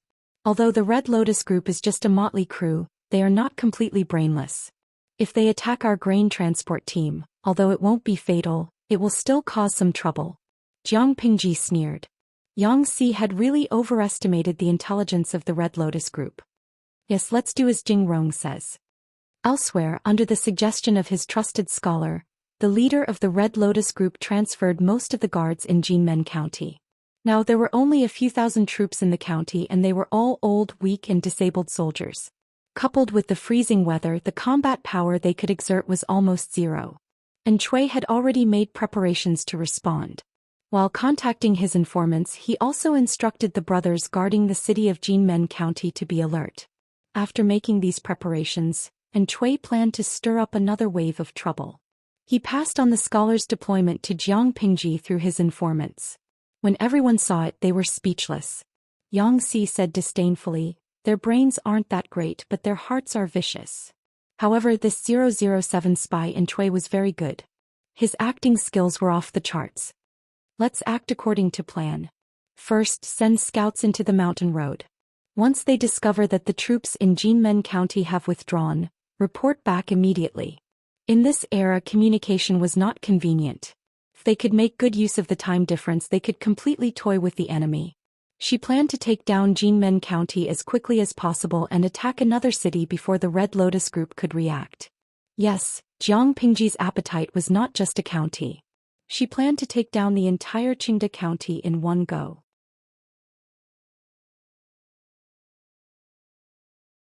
Chapter 631. Qingda County had a total of 4 counties: Jinmen County, Fenghu County, Honglian County, and Chuyu County. If the plan went smoothly, taking down Jinmen County would be as easy as pie. But Jinmen County could not satisfy Jiang Pingji's appetite. Her ambition was far greater than that. "The Red Lotus group thinks that we're beating them at their own game. We might as well imitate them." Qiguan Rang sneered. He loved tricking people. "According to my lord's prediction, How long will it take to take down Jinmen County? Jiang Pingji narrowed her eyes and calculated. After a while she said, although our march is in a hurry and we can't carry siege weapons, it will take at most 2 hours to take down Jinmen County, which is unguarded. If we include the time spent on the mountain road, it will take almost a day. What do you think, Wenjing? Qiguan Rang held the feather fan that had never left his side and gently waved it. Yang Si, who was beside him, saw it and subconsciously shuddered.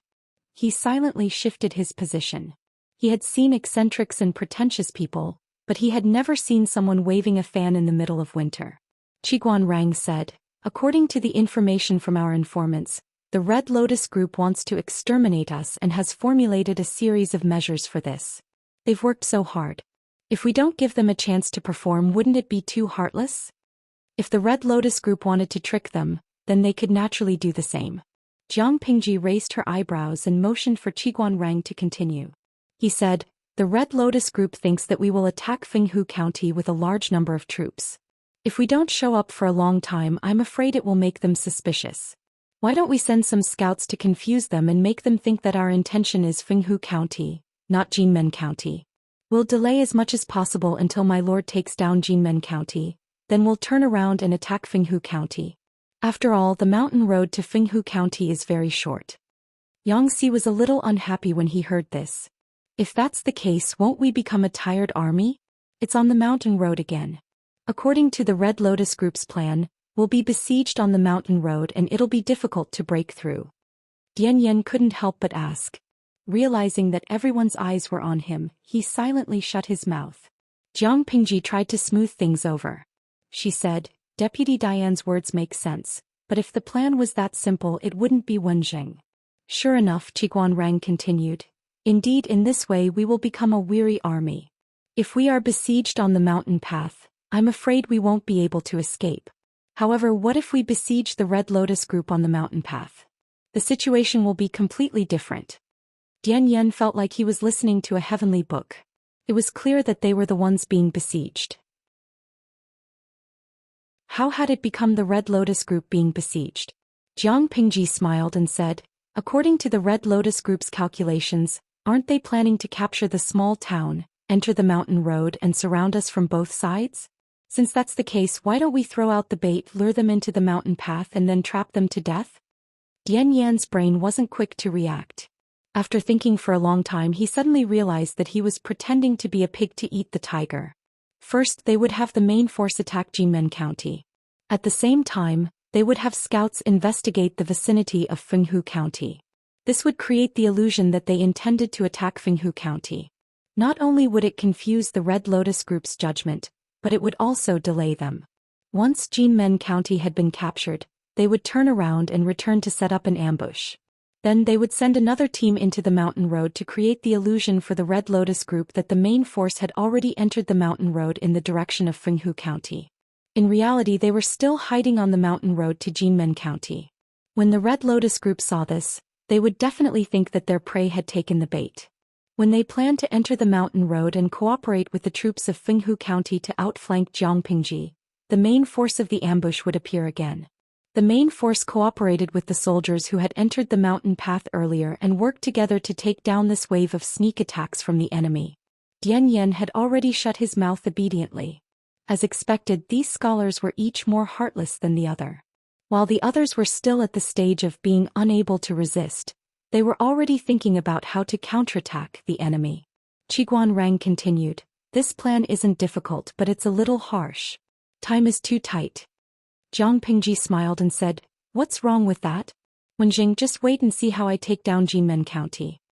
Yang Si was about to say something sarcastic, but the image of Jiang Pingji taking the lead appeared in his mind at the right time. He also chose to remain silent. Qiguan Rang added, Jinmen County can be occupied with a surprise strategy, but the effect won't be as great if the same move is used a second time. As for the other 3 counties, in the end we still have to fight with real swords and guns, determine the winner and the loser. Jiang Pingji didn't quite agree with Qiguan Rang's statement. Yang Si's surprise strategy could only be used once, but there was still room for him to make use of it. Once an opportunity was seized, it had to be fully utilized. Jiang Pingji pursed her lips and said, because the mountain road is fragile, We can't bring any siege equipment when we attack Jinmen County. However, once we take down Jinmen County, the situation will be different. Before I set off, I privately instructed Xiaoyu to prepare the siege equipment. I asked him to seize the opportunity and transport the equipment to Jinmen County on time. Based on the time spent on the road, Xiaoyu's siege equipment will arrive after we have rested for a day while we counter-encircle the Red Lotus Group. While the Red Lotus Group is flying around like a headless fly, we'll attack Chuyu County in one go. On the battlefield, one couldn't slack off at all. The opportunity was fleeting and there was no time to lose. Jiang Pingji understood this principle, so she thought about it more thoroughly than anyone else. If they waited until Jinmen County was conquered before informing Su Ku to transport the siege equipment, they would have missed the best opportunity to fight back and forth for a few days. Her combat style was very distinct, fast-paced, and meticulous in her calculations. Others would proceed step by step in an orderly manner. Jiang Pingji, on the other hand, carried out multiple tasks at the same time. She pushed forward from all sides, one step after another, and used this to create a fast-paced sense of tension. In ancient times, communication was inconvenient.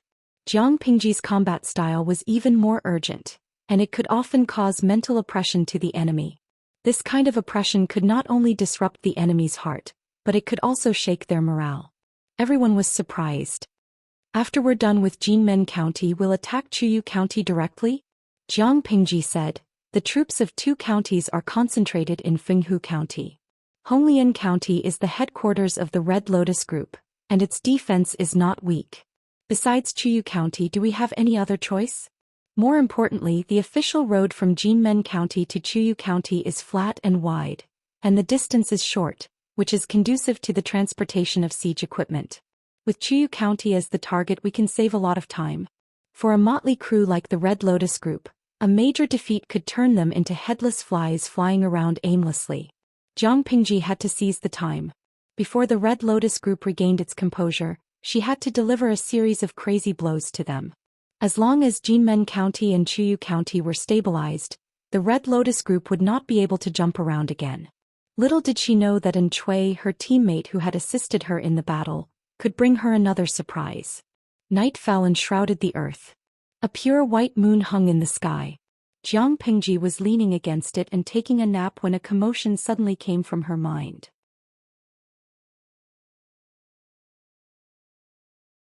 Chapter 632. The noisy mechanical voice disturbed her sleep. Jiang Pingji, bastard Jiang Pingji, don't play dead, I know you're awake. If you have the guts to lock me up, answer me. If you have the guts, answer me. If you continue to pretend to be deaf and dumb, I'll annoy you for the whole night. I'll stop when you're willing to talk to me. The system muttered, and it even started a rhythm. It was difficult for Jiang Pingji to ignore it. He wanted to kill the system. What are you up to this time? Jiang Pingji asked in her heart coldly. She got up carefully and did not disturb anyone. She climbed up the city wall. The soldiers were still patrolling and keeping watch.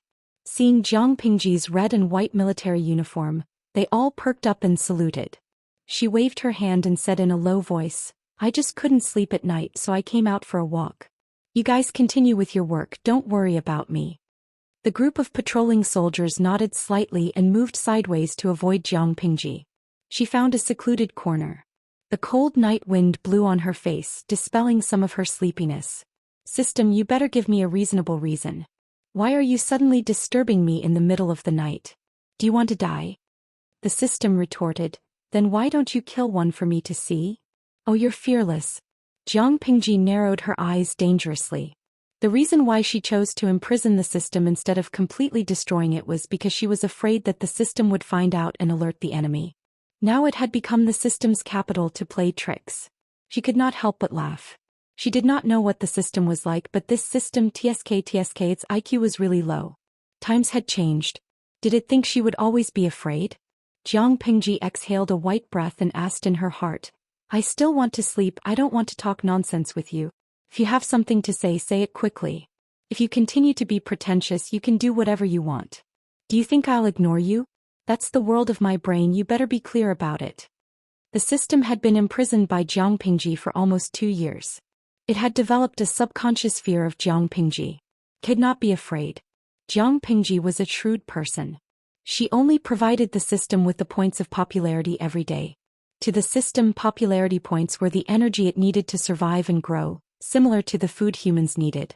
Regardless of whether it was a human or a system, to be imprisoned in a silent world, to be given only the minimum amount of food every day, to ensure that they would not starve to death, and to be imprisoned for 1 to 2 years at a time. If a human were to go crazy, even the system would not be able to handle it. There was a reason for it to cause a ruckus this time. The system stuttered. Can I discuss something with you? The originally arrogant system was now timid and timid. Jiang Pingji did not know whether to laugh or cry. System, can you be any more cowardly? Reasonable things can be discussed. If you want me to let you go and give you freedom, you should just give up. The system hurriedly said, No, it's not about that, I mean. Can you restrain yourself a little for now?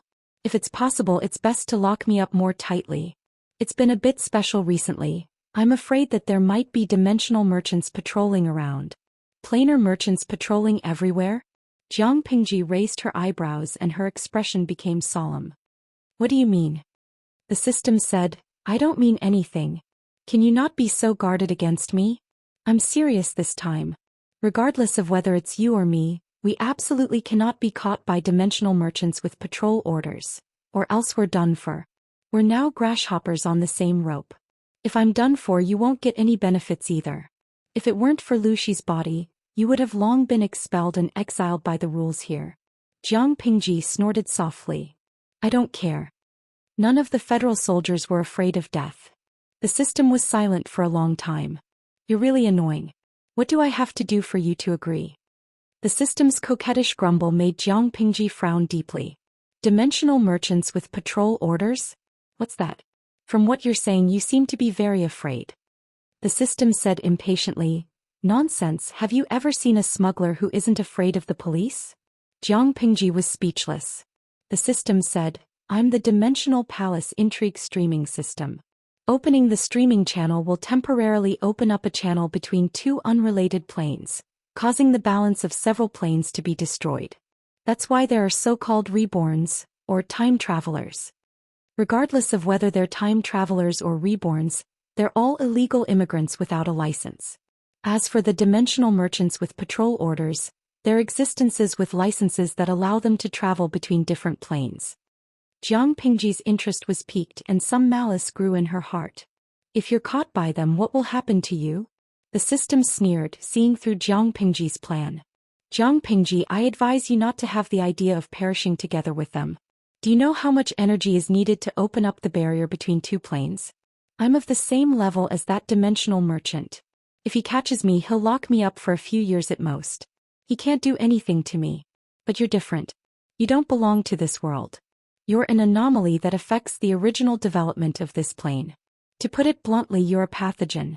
When the time comes, you'll die a horrible death. You can still live for many years. Isn't it good to be alive? Why must you go against me? Jiang Pingji wasn't the slightest bit afraid of the system that was outwardly fierce but inwardly weak.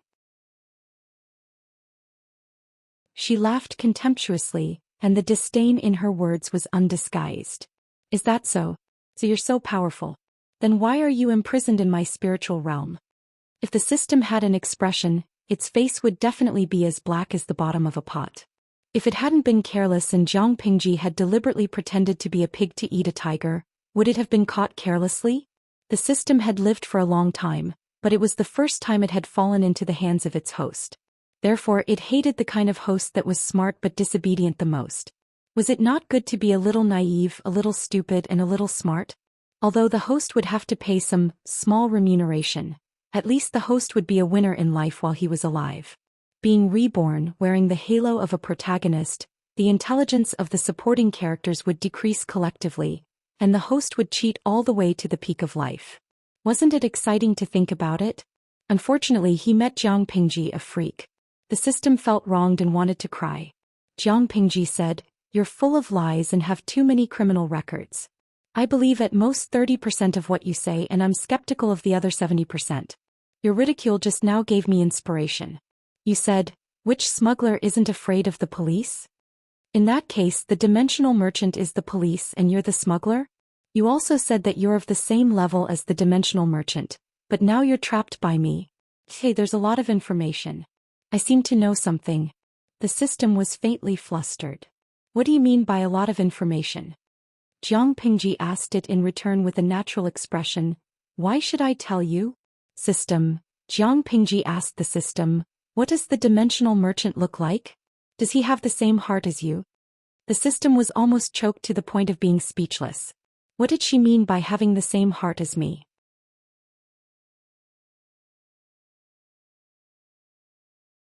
Chapter 633. The system was exasperated. The patrolling merchants are just sanctimonious people. Regardless of whether they are reborn or time travelers, once they are discovered, they will be humanely destroyed. In terms of ruthlessness, they are even more ruthless than me. I will at least let the host die of old age, but he won't. The system tried hard to dispel Jiang Pingji's idea of stirring up trouble. If the system didn't need Jiang Pingji to hide its whereabouts and avoid the patrolling merchants, it wouldn't have revealed so much. It thought that Jiang Pingji would be frightened, but she nodded in agreement. There's nothing wrong with enforcing the law impartially. The system almost couldn't breathe. Who are you on the same boat with now? Don't forget you are also a stowaway. If you are caught, the situation will be very serious. You will be killed and your soul will be destroyed. Fine. I promise you, whether it is me or the main body, we will not do anything to hurt you in the future. Big sister, now is not the time to be willful and mischievous. Jiang Pingji smiled. You and I have formed a temporary alliance, but it will fall apart in the end. This kind of promise is as worthless as toilet paper. If you are sincere, answer my question honestly. Is the main body of the system really in Wang Huiyin's body? Or is the system in her body just a subsystem? Is it just a bait separated from the main body to mess up the world? Answer me, don't hide it. The system was stunned. It said, that's 2 questions. Jiang Pingji snorted. Then answer the first question. Is the system in Wang Huiyin the main body? The system answered very decisively, no. Hearing that, Jiang Pingji's lips curled into a cold and mocking smile. Sure enough, it was not the main body. In this way, she was even more certain of her previous speculation. The main body of the system was really well hidden. It was a pity that she forgot to hide the fox's tail. She was a qualified hunter, but the system was a failed prey. She said meaningfully, I thought my tricks were deep enough. I didn't expect to meet an ancestor who was born to play tricks. However, things like intelligence are destined. No matter how deep the tricks are, people are too stupid. I don't want to know what's wrong with the main body of the system. It cut itself open and divided itself into subsystems, but please don't let it happen to me again. The system secretly heaved a sigh of relief. Since she said that, it should mean that she agreed to cooperate, right? I've answered your question. Are you willing to help me now? Jiang Pingji blinked and said innocently, don't you know that all is fair in war? Making a promise to a gangster leader? The patterns were all broken.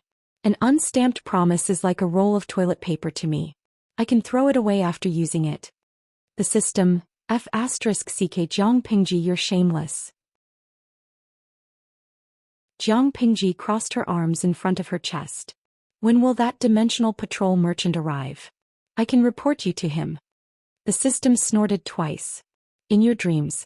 It will take at least 10 years. Don't even think about tricking me. 10 years. That long? Jiang Pingji asked. It's been more than 10 years. Why are you so eager to seek my protection now? Trying to trick me again? The system said in a contemptuous voice. You are a human. How long do you have to live? I'm a system.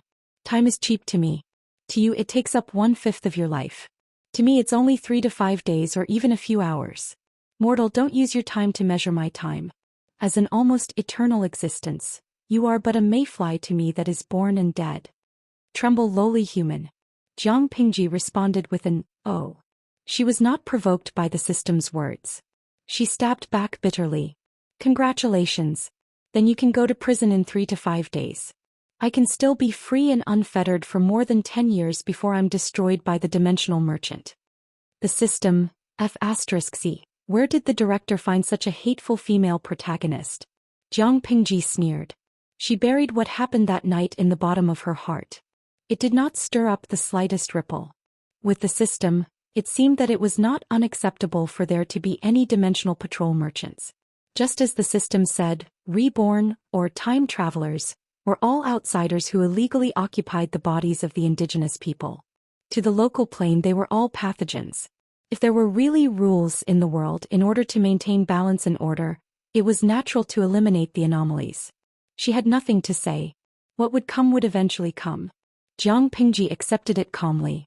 Of course, she would not let her remaining time go to waste just because she was going to die in more than 10 years. On the contrary, she would live a more exciting life.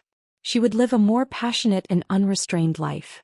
Even if she had to die, she would let the people of this plane and their descendants remember the name Jiang Pingji thoroughly. Her eyes seemed to be burning with flames. Not only did the system's words not make her restrain herself, but it also stimulated Jiang Pingji's determination to do something big. She felt that unifying the 9 prefectures was not a big deal. It was better to unite the world together. Was it because she had turned this plane upside down and deviated from the trajectory of fate? Would that annoying merchant arrive in advance? If it knew that Jiang Pingji was such a troublemaker who was not afraid of death, the system would have endured it no matter what. Now it was full of regret. As a small subsystem, it could not defeat Jiang Pingji. After being exposed to the night wind for most of the day, Jiang Pingji raised her hand to pat the cold air off her body. She was ready to get up and go back to sleep. On the way, she happened to meet Xianxia, who had woken up at night.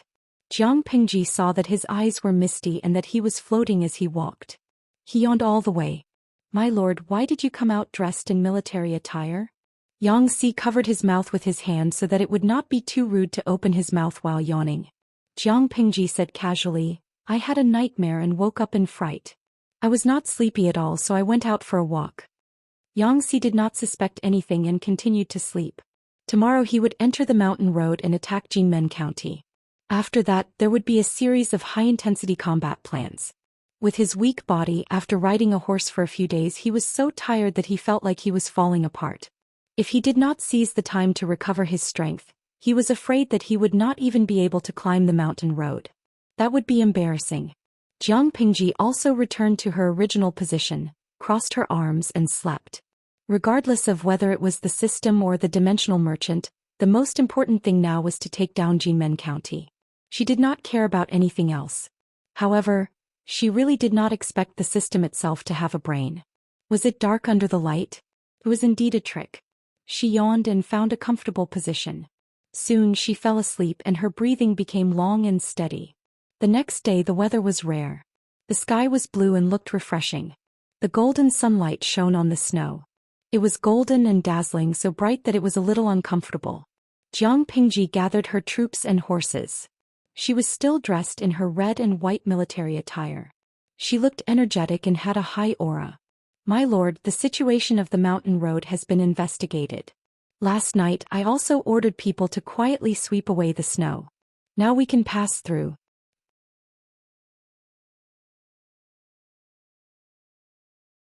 Chapter 634. The mountain path was winding and rugged, and the narrow road stretched as far as the eye could see. Jiang Pingji rode on Little White's back with relative ease. As an excellent descendant of Shalon and the war horses of the northern borderline, Little White's endurance and weight-bearing ability were extremely strong. Every step was steady and easy. In contrast, the others looked a little embarrassed. The mountain path to Jinmen County is already so rugged.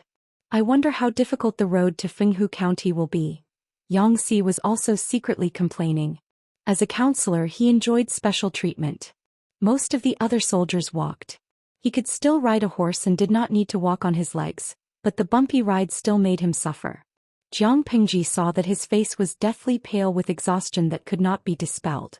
She then looked at the purplish-red horse under him, which was panting. She took the initiative to suggest, "Why don't you ride Little White? Look at you.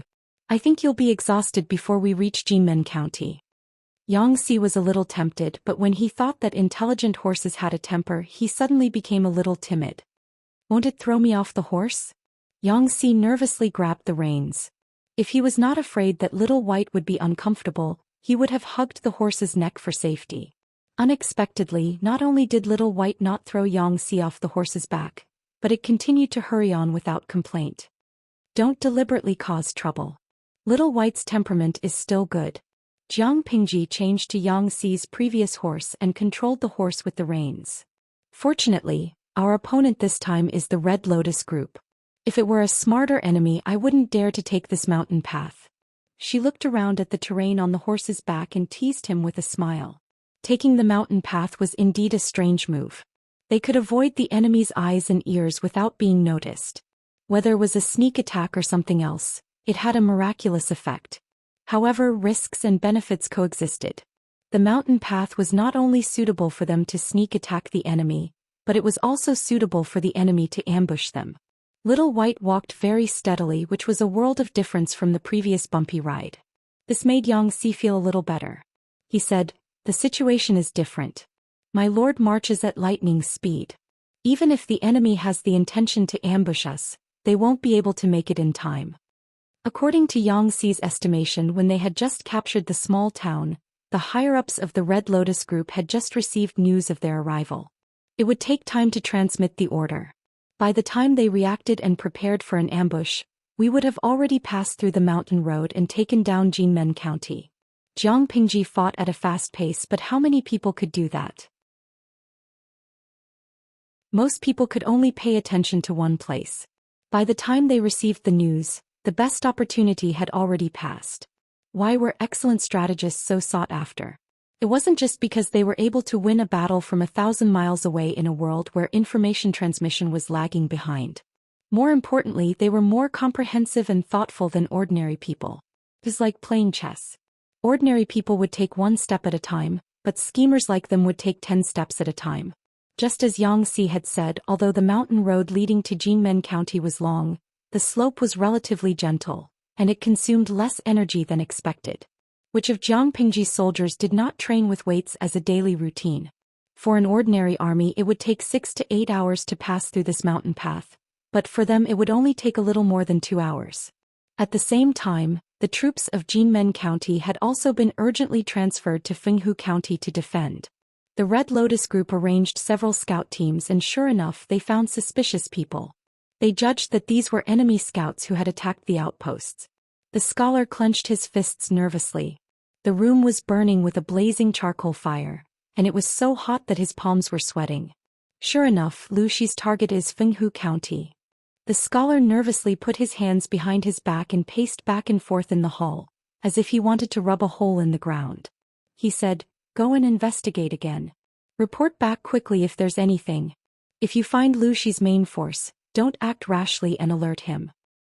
Yes. Not long after, a voice came from outside the hall again. The Red Lotus group had found traces of scout activity at the exit of the mountain road in Fenghu County. Every once in a while, someone would come to report back, which made the scholar extremely nervous. Lu Shi had sent a large number of scouts. What did this mean? It meant that the number of troops he had brought was large, and it was very likely that it was more than 10,000. Report, report, report. The messenger kept going back and forth. Every time he received a reply, the scholar's nervousness increased. In the end, he was so anxious that he was sweating profusely. He went out and looked at the sky outside. Flustered and exasperated, he said, "Haven't the reinforcements from Jinmen County arrived yet?" The messenger hung his head and answered timidly, "They're still half a day away." Half a day? So slow. The scholar was angry and anxious. He had never felt that time would pass so slowly. He was like an ant on a hot pan. For him, every minute and every second was torture. Now he only hoped that Lu Shi would move slowly. It would be best if he could wait for their reinforcements to enter the city before coming. Otherwise, he really did not have the confidence to fight against Jiang Pingji with his current troops. Where is Mr. N? Quickly invite Mr. N over to discuss countermeasures. Thinking of N Chui, the scholar had a backbone. He hurriedly asked the servant beside him to invite N Chui. The manservant ran as fast as he could, but N Chui was no longer in Jinmen County. Do you know where Mr. N went? The scholar did not feel that anything was wrong. Although N Chui had left, his brothers who were close to him were still there. The scholar did not suspect anything. The servant replied, "I've asked carefully. Mr. N seems to have gone to Honglian County overnight." The scholar frowned. He did not understand why Chui had gone to Honglian County at this time. However, he did not dwell on this issue for too long, because another messenger had found traces of scouts. What made the scholar even more terrified was that the scouts were getting closer and closer to Jinmen County. In other words, when these scouts had finished investigating the situation, Lu Shi's main force would attack. Thinking of the reinforcements that would arrive in half a day, the scholar wanted to grab his hair in frustration. Because the scouts were moving around frequently and spying on their situation, the scholar had never thought that this was just bait set up by Jiang Pingji. Qiguan Rang was in charge of the Central Army. Under his arrangements, scouts were sent out to scare and tease the Red Lotus group. As for the main force, at this moment they had already passed through the mountain road and crossed a vast expanse of white snow, galloping toward Jinmen County. Qingda County belonged to the northern region. The snow was heavy in winter. Except for the official road, no one cleared the snow in other places. Usually they waited for the weather to warm up and let it melt on its own.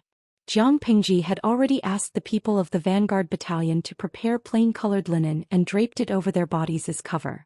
The weather was good that day. The snow reflected the light. In order not to hurt their eyes, the guards at the city gate would not stare at the snow outside the city for a long time.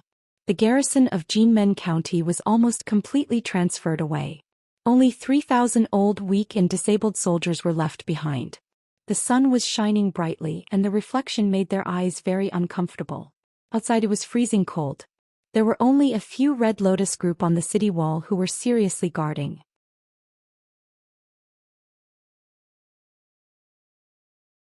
Chapter 635. Gaokao Yila. Streamer, do you want to cover your eyes with a coarse cloth to block the light? So annoying. In ancient times there were no sunglasses or protective glasses. The ultraviolet rays reflected from the snow will harm the eyes. It's easy to get snow blindness. Little angels, if the person above didn't remind me, I would have forgotten about this. You must be careful of snow blindness. Let's get together, please, we're at war now.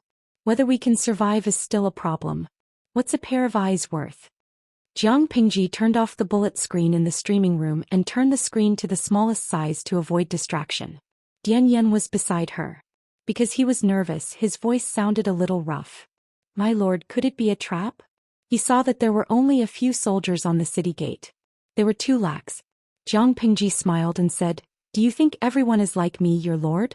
When I run the army, I issue orders repeatedly. Those who disobey will be dealt with according to military law. Those who slack and play tricks have to think twice. The Red Lotus group is different. Discipline is lax. Now that most of the elites have been transferred away, the remaining people think that they have nothing to worry about. Naturally, they won't take extra precautions. Such a cold day. Who wants to be cold? They'll slack if they can. If the guards on the city gate assumed a solemn stance, Jiang Pingji would be worried that there would be an ambush. Dian Yan nodded thoughtfully. Looking at the city gate, Jiang Pingji narrowed her eyes dangerously. She said, I really don't like this city gate. Dian Yan didn't understand. Weren't all the city gates the same? Why was there one that didn't like it? Jiang Pingji said, Dian Yan, lead the soldiers to cover me. Now we have to break into the city as fast as possible. I have a good idea. Dian Yan didn't ask what Jiang Pingji's idea was.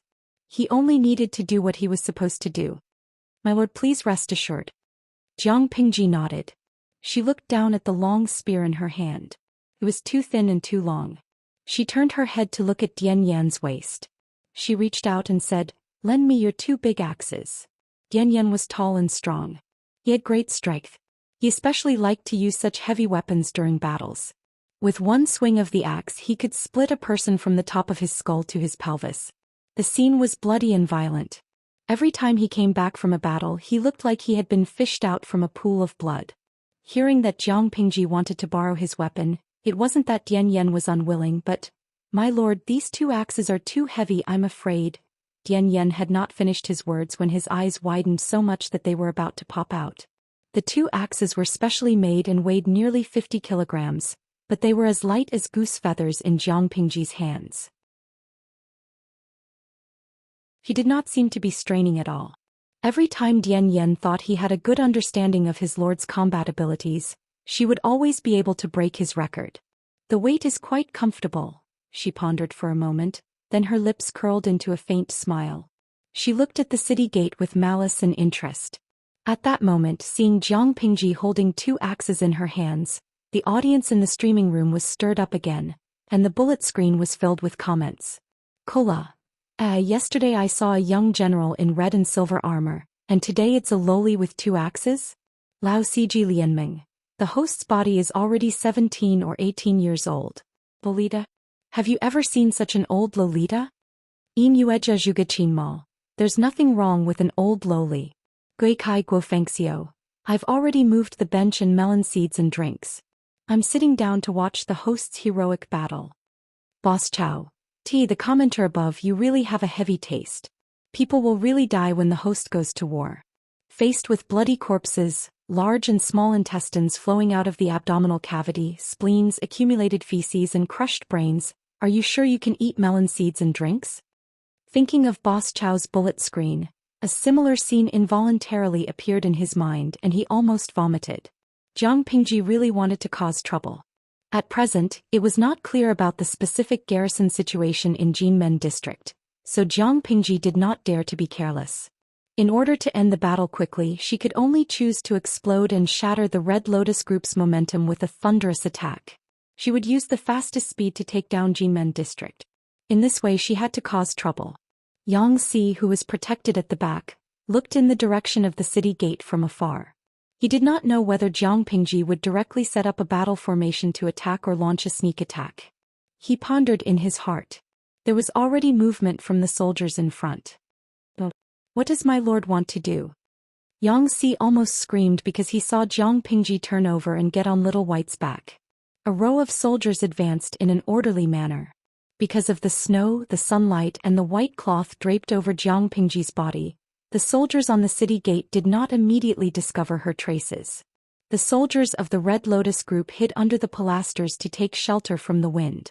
Their clothes were not uniform. Some of them wore very thick clothes while others were very thin. They curled up and shivered with their backs straight. The only thing they had in common was that they were all older, and their physical strength was not as good as that of the younger generation.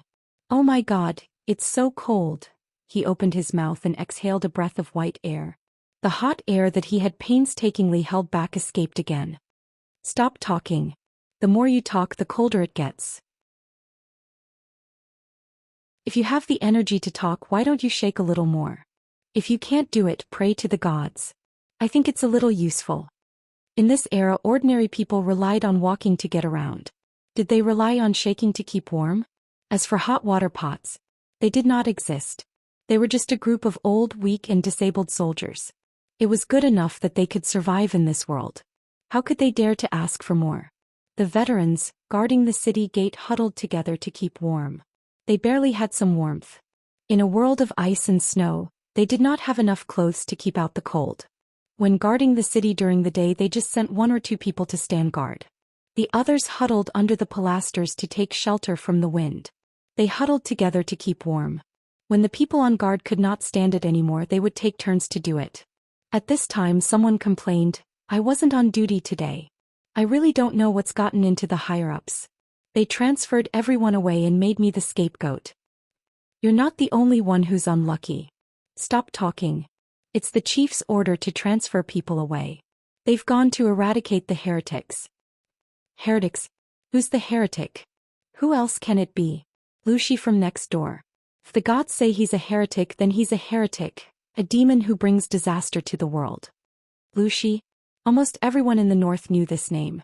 It was the same for the people of Qingda County. Most of them made a living by mining coal, but in the current world the people could not even afford food. Who would buy coal? No one bought coal, which meant that many people who dug coal for a living would lose their livelihood. They could not even feed their families. In the past 2 years, Jiang Pingji had repeatedly purchased large amounts of coal from Qingda County. When the Red Lotus Group and Jiang Pingji had not completely fallen out, she had taken care of the business in Qingda County and provided for many people. As for the topic of heretics and demons, most people agreed with the crusade. Only a small group of people remained silent. At this time someone looked up at the sky and found many dark spots in the sky. He raised his hand and pointed. What's that?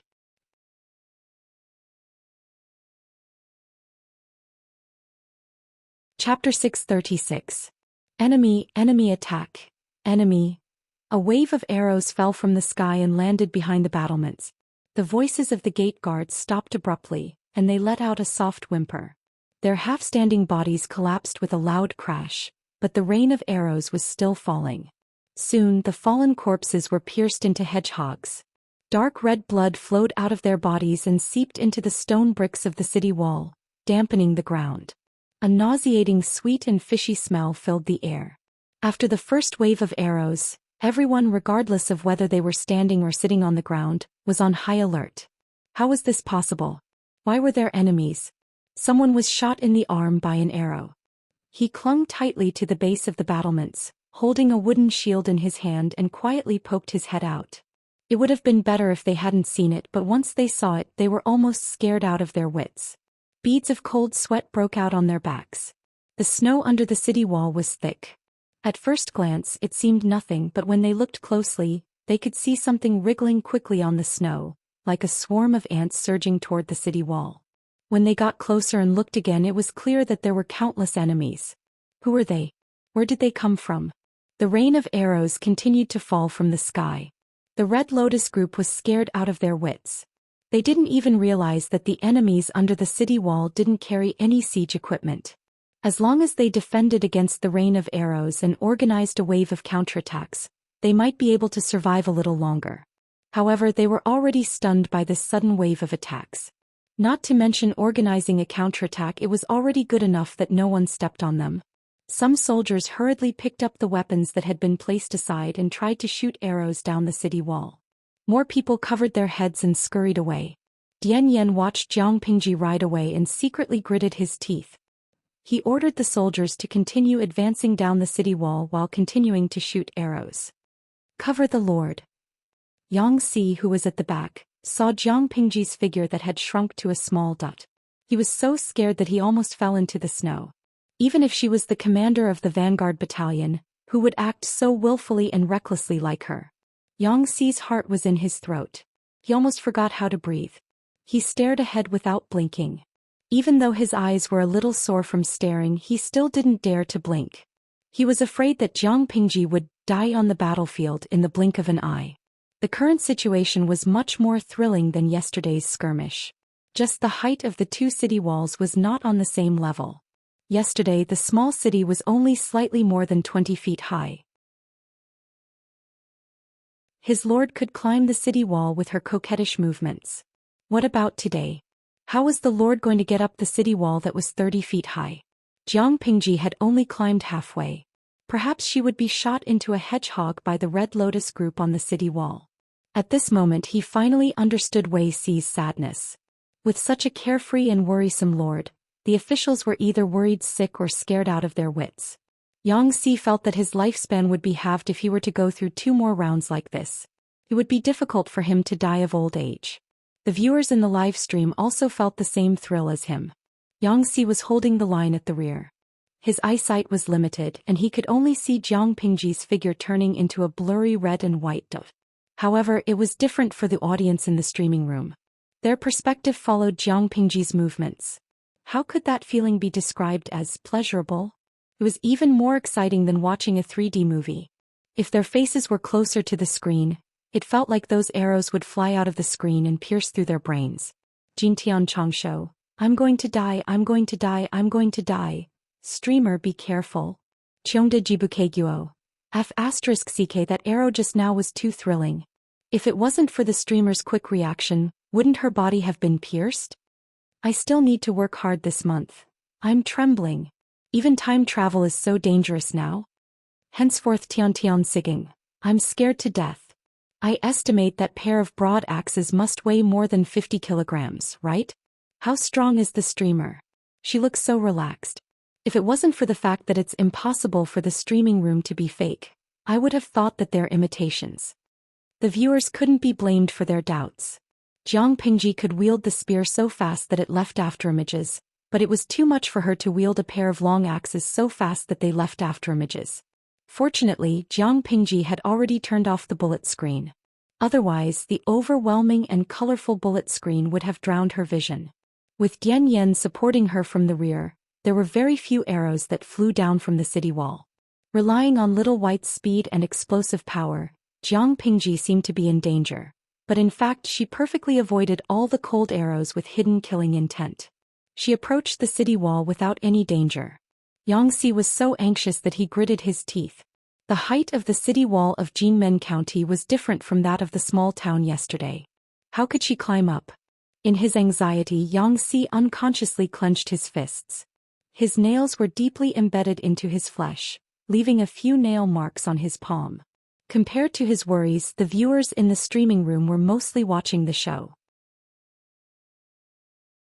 Zwizen Beishijing, it's coming, the streamer's ultimate skill of jumping on the wall in the air. Don't blink. Qingshan Weishue Bai 2, streamer, begin your performance.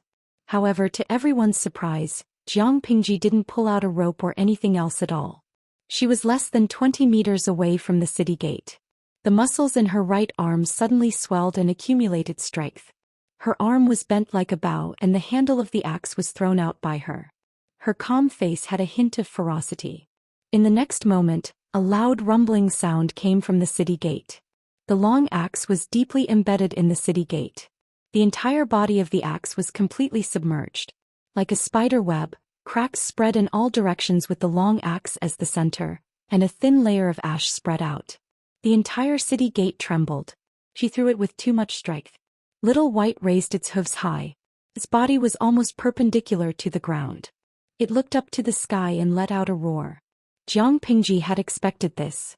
She tightened her grip on the horse's belly and grabbed the reins with the other hand. It was steady and steady. It had no intention of being thrown off. Little White took advantage of this to offset the force of its forward charge. Its raised hooves fell heavily again. In an instant the entire streaming room was quiet. There was a momentary vacuum in the bullet screen. Jiang Pingji's chest rose and fell violently. Her fair cheeks were a little flushed. She raised another long axe high and shouted loudly. Everyone attack! Defeat them! Dian Yen held back the surging blood in his chest and ordered, attack the city. At his command, the soldiers quickened their pace, and the rain of arrows became more concentrated. In Jinmen County, the Red Lotus Group members who stayed behind to guard the city were already panicking and at a loss when they received the news that the enemy was attacking the city. Guard the city gate, we can't let them in. A member of the Red Lotus Group roared. Only then did the panicking Red Lotus army calm down a little and mechanically defend the city gate. As long as they held the city gate and resisted the enemies outside, they might be able to wait for reinforcements. That was what many people thought. Dozens of soldiers blocked the city gate, for fear that Jiang Pingji would use the siege logs to hit the city gate. In fact, apart from weapons, Jiang Pingji did not carry any siege or defense equipment. She herself was the strongest siege murderous aura. The people of the Red Lotus Group were terrified when they saw the shiny axe piercing through the top of the city gate. However, in the next instant an even more horrifying scene occurred. You're tuning in to the Zhou Xian's Legacy YouTube channel.